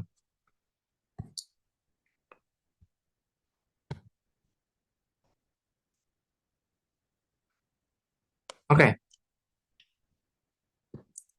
kayak gini ya.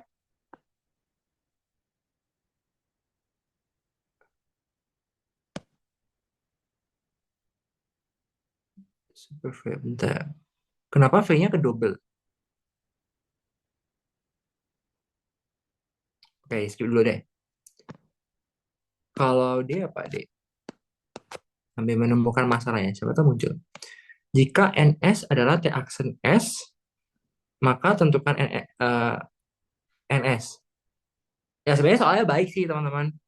Karena kan dia mintanya jika NS sama dengan T aksen S. Teman-teman udah dikasih tahu kalau si TS-nya segambreng-gambreng ini. Jadi sebenarnya kalau D tinggal turunkan TS gitu. Oke, bentar aku cari masalah dulu yang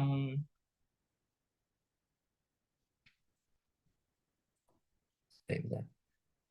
Bentar. Ada yang nemu nggak nih kira-kira di mana nih? Ya, jadi kan kita yang C, yang TS itu diminta untuk nyari L1 aksen S dibagi dengan panjang dari L1 S. Oh iya ya, salah salah salah. Oke, geblek sih. Ya, ini. Kan panjangnya satu ya teman-teman ya. Sorry sorry. Panjangnya satu kan. Ya udah jadi satu per satu teman-teman. Saya. Ya kan? Jadi kan dia mintanya L1 aksen S per panjang L1 aksen S. Panjang L1 panjang dari itu tapi mintanya panjang L1 ya. Oh ya bener. Ya kan ini nih. Ini. Kan vektor singular selalu mempunyai panjang satu kan. Jadi sebenarnya ini kita tinggal satu per satu aja kan gitu. Kemudian di sini ada V-nya semua. Jadi semua V-nya bisa dikeluarin gitu. Jadi ini satu per V kali min 3A sin 3S per V, koma 3A cos 3S per V, koma 1 gitu ya. Terus yang D-nya tinggal turunkan aja. Tinggal turunkan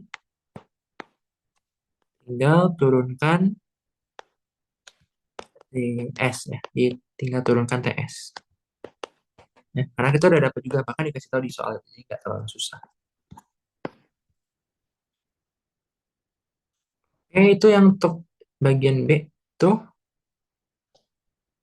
kalau soal limit, sebenarnya kalau soal limit, kalau baik ya sebetulnya mah, kalau baik mah sebenarnya tidak akan, pasti dikeluarinnya mah yang menunjukkan limitnya tidak ada gitu. Tapi kalau lagi jahat ya saya tidak tahu ya teman-teman.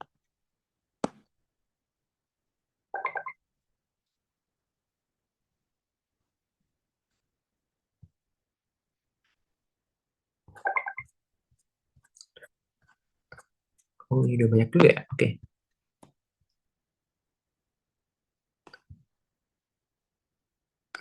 Kedouble. Oke, yang ini tunjukkan limitnya tidak ada ya. Jadi kalau misalkan soal limit, biasanya tuh nanya soal limit tidak ada biasanya gitu. Nah, kalau misalnya kasusnya kayak gini, dia kan limitnya menuju berapa tuh 0,1 ya. Jadi cara menunjukkan limit tidak ada tuh banyak cara ya, teman-teman. Pertama, kita bisa tunjukkan dari dua lintasan yang berbeda. Maksudnya dua lintasan yang berbeda ini apa sih? Maksudnya kita lihat tuh, itu kan limitnya di 0,1 ya. Jadi kan titik Y 0,1 ini kan melewati banyak garis. Oke, teman-teman bisa klaim, oh ini melewati garis X sama dengan 0. Ini melewati garis Y sama dengan 1. Dan garis-garis lainnya gitu. Kalau misalkan limitnya tidak ada ya, kalau misalkan kita tinjau dari lintasan yang berbeda, maka dia akan hasilnya berbeda kayak gitu. Ya, itu kalau limit.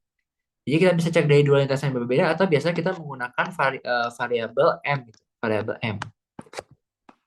Oke. Nah, jadi kalau misalkan di sini kita mau nunjukin limitnya tidak ada gitu ya, paling ya boleh kalau kalian mau nunjukin dari dua lintasan yang berbeda, tapi kalau aku sih mungkin enaknya pakai M aja. Ya, sekarang kita lihat nih, kita punya titik 0,1 ya. Kalau kita bicara titik 0,1 ya, titik 0,1 itu selalu melewati garis Y sama dengan MX tambah 1 ya. Mau berapapun M-nya. Mau M-nya 2, mau M-nya 3, mau M-nya negatif, pasti dia akan melalui titik Y sama dengan MX plus 1. Artinya limit ini ya bisa diubah menjadi limit hanya dipengaruhi oleh X-nya aja. Karena Y-nya kita ganti dengan MX plus 1. Jadi ini 2X kali MX tambah 1 kurang 1 ya, dibagi dengan X kuadrat ditambah dengan MX plus 1 min 1 kuadrat. Oke? Jadi di sini limit X menuju 0 dari, lihat nih, berarti jadinya 2MX kuadrat. Yang ini jadinya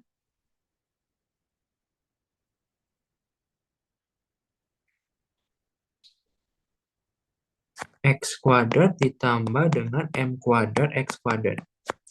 Ya. Yang ini bakal jadi limit X menuju 0, 2M X kuadrat. Dia di sini X kuadratnya bisa saling menghilangkan ya. 1 plus M kuadrat, ya coret. Jadi hasil limitnya adalah 2M per 1 plus M kuadrat. Ya udah, klaim aja nih kalau nilainya dipengaruhi oleh M. Jadi apa sih maksudnya? Kalau misalkan M-nya beda, limitnya akan beda gitu ya. Padahal klaim kita di awal kalau misalkan limitnya ada, mau dilewati oleh sepanjang garis apapun YMX plus 1, harusnya garisnya tidak dipengaruhi oleh, nilainya tidak dipengaruhi oleh M. Kayak gitu. Ya, itu cara membuktikan limit itu enggak ada. Ini aja limit juga ya. Bisa buka nggak ya? Kayak nggak bisa deh, Jak. Mas dan, oh ini deh. Compute the following limit if exists. Yang mana aja? Kalau bisa semuanya sih, Pak. Oke. Kalau bisa semuanya. Complete the following if they exist. Oke, oke, oke. Oke, misalnya yang 8A ya. 8A itu kan limit XY menuju. Kalau yang tadi dijelasin ada yang nggak ngerti, Tasya tadi ya nanya. Kalau misalnya yang nggak ngerti langsung nanya aja ya. Dia kayak gini gitu. Jadi T X plus Y kuadrat minus X min Y kuadrat ya. Jadi T O per, ya, itu per XY. Ya. Udah kalau ini mah kayaknya kelihatannya dijabarkan aja ya kayaknya. Ini kan jadinya X. Feeling kita kan kalau misalnya atasnya dijabarin kan gini ya. Yang ini bakal jadi X kuadrat tambah 2XY tambah Y kuadrat. Yang di sini bakal jadi X kuadrat tambah, sorry, min 2XY tambah Y kuadrat. Yang ini bakal jadi XY kan ya. Artinya di sini kita punya limit x, y menuju 0,0 dari 4xy per xy. Udah, beres. 4. Tinggal dijabarin aja gitu. Kan dia nggak, bukan show if the limit doesn't exist kan. Dia cuma suruh buktikan kalau dia exist. Ya udah, kayak gitu harusnya. Oke, kalau sin xy per y. Uh, sin xy per y, idenya apa ya? Kalau x-nya menuju 0, y-nya menuju 0. Kayaknya bisa pak kalau yang nggak tahu ya, aku kurang memahami juga yang ini. Tapi kalau yang 8b mungkin bisa diubah pakai suatu variabel lain sih kayaknya. Kalau yang C, sebentar. Yang C pakai apa ya? Ya, jangan pakai hospital lah teman-teman ya. Jangan kayak saya menggunakan hospital di sini. Kan mau Hmm. nanya, kalau Hmm. yang B itu kita coba ini nggak apa? Bisa dideketin dari X sama dengan 1 sama X sama dengan 0 gitu. Kan bakal beda tuh. Dari situ apakah bisa dianggap kalau dia tuh gak ada limitnya? Oh, nggak bisa kayaknya. Coba, kalau kita kan gini, kayaknya nggak bisa deh. Ini kan 0,0 nih. Oke, misalnya tadi apa? Sin X, Y ya? Oh, Y. Tuh. Misalkan kita mau tinjau dia di sepanjang garis Y sama dengan MX gitu misalnya ya. Berarti kan di sini kita jadinya limit X menuju 0 dari sin apa? Y-nya diganti dengan ini kan? Y-nya diganti dengan MX. Berarti kan jadinya MX, sin dari MX kuadrat gitu kan? Ya enggak? Yang ini jadi MX. Jelas ini hasilnya, eh, ini hasilnya apa ya? Sehingga tuh nggak ada ya? Aku jadi lupa. Sin AX. Kalau sin, ya nggak bisa. Soalnya kan ini X kuadrat. Yang ini X. Gitu. Berarti dia tak hingga. Berarti kita nggak bisa bilang kalau limitnya didekati oleh Y sama dengan M, dia bakal jadi itu. Gitu.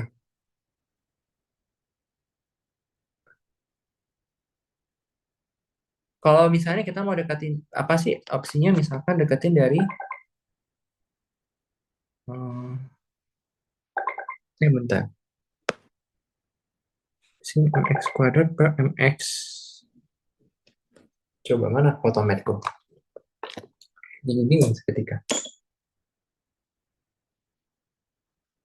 Atau juga bisa sih dari Y0, X0. Kalau yang C limitnya nggak ada sih kayak. Atau ada ya? Kalau karena kalau dilihat sih bentuk yang C itu rasanya kalau misalnya deketin dari X-nya 0 sama Y-nya 0 mungkin beda rasanya ya. Sama deh. Sama-sama 0. Jadi nggak bisa dikirim gitu. Sebentar, sebentar. Mana kalkulatornya? Limit X menuju 0.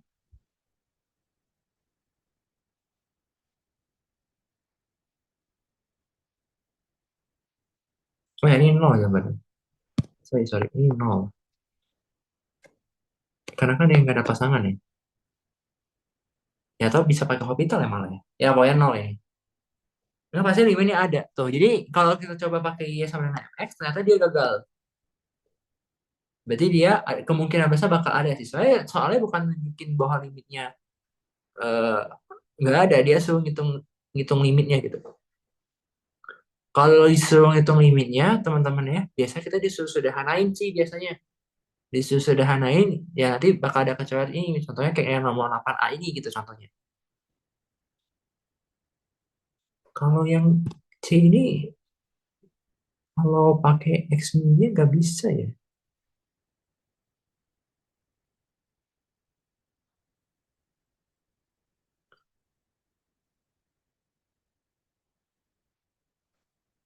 Oke, ada soal lain dulu nggak? Bentar, bentar. Yang lain dulu, ada yang lain yang mau nanya dulu nggak? Oh, belum ada. Beda, berarti aku coba selesai ini dulu ya. Nyanyi dulu. Bentar, bentar.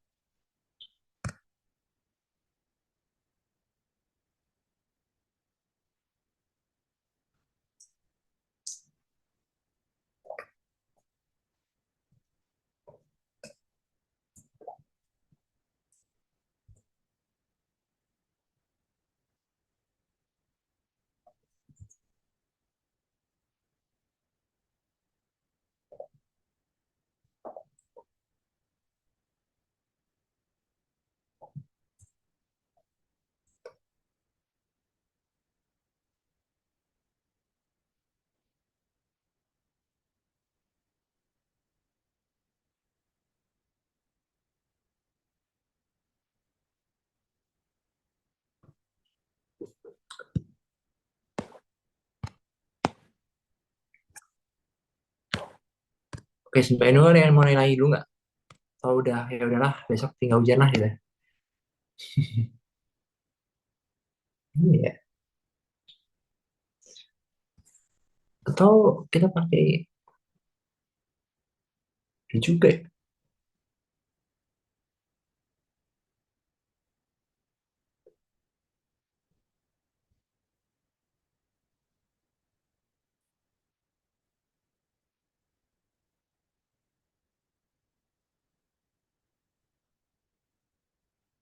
Bentar.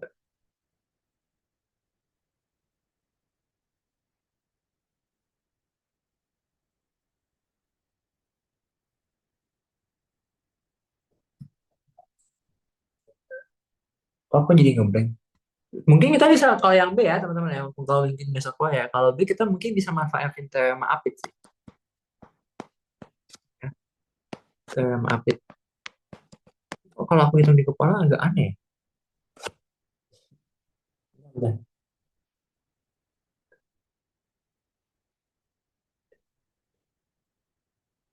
Ya, mungkin ada masanya teorema Apit di kalkulus gitu ya. Jadi kalau misalkan kita eh, apa ya kita punya suatu fungsi yang kayak istilahnya kepepet, kepepet di tengah gitu. Nah, ini itu bisa kita pakai gitu. Karena kalau lebih gini ya, kalau untuk satu variabel kan, kita kan tahu kalau misalkan tadi kan nilai sin ya, nilai dari sin x, nanti soal gini ya, ya enggak? Nah, terus em, kalau misalnya kita bagi, kita kan pengennya sin x per x tuh,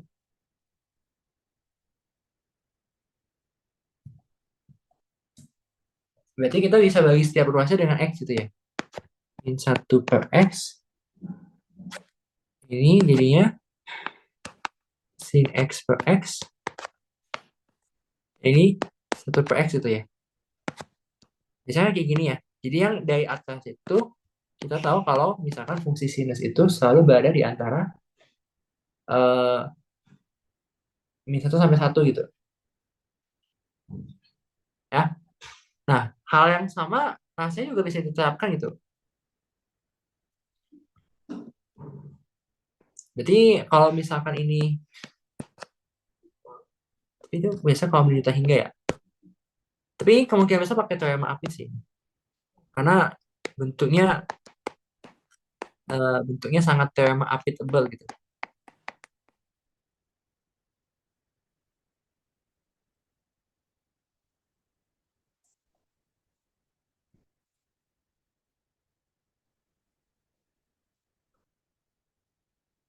Oke, ada yang lain nggak?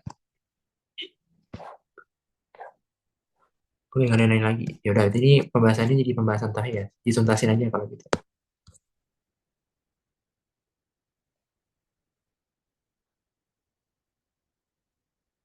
Tapi teorema apit yang untuk sin x per x ini nggak semudah ini sih. Karena nanti dia cos x kalau nggak salah limit ini di cos x gitu. Pakai ya pakai geometri lah gitu. Kalau yang C kenapa nggak bisa ya?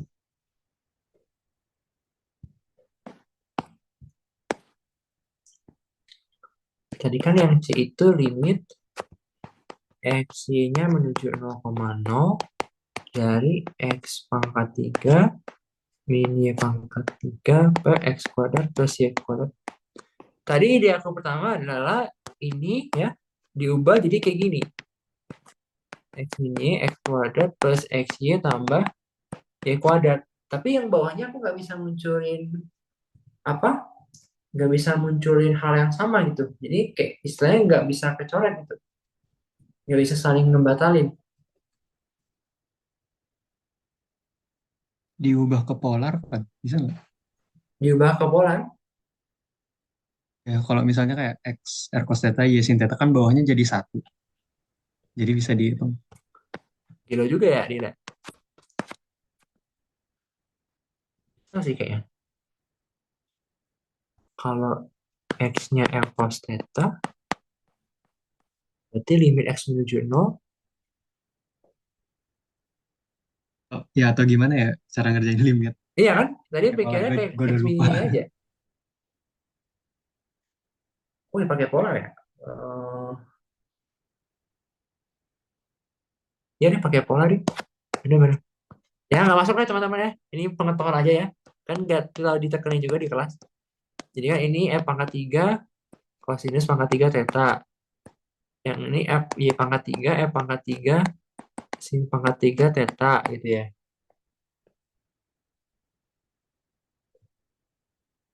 Terus ini X kuadrat plus Y kuadrat sama dengan F kuadrat.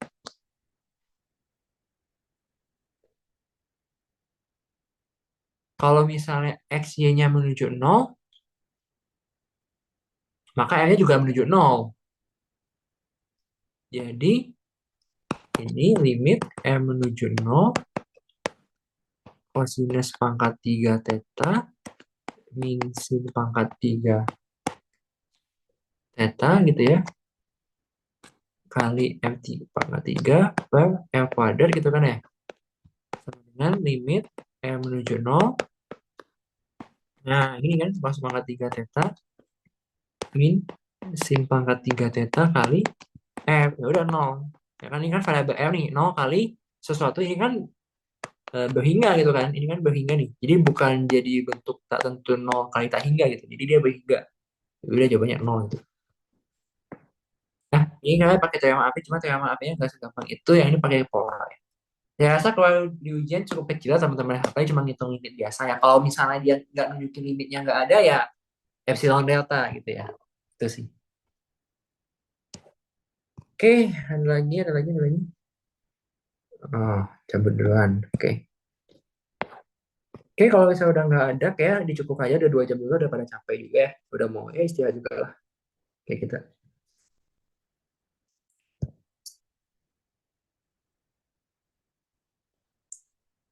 Oke, Kak Nafis gimana? Mungkin balik ke Kak Nafis aja deh.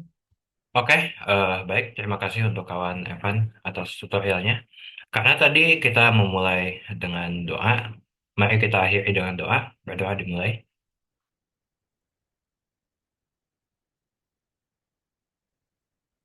Oke, berdoa dicukupkan dan dilanjutkan lain waktu.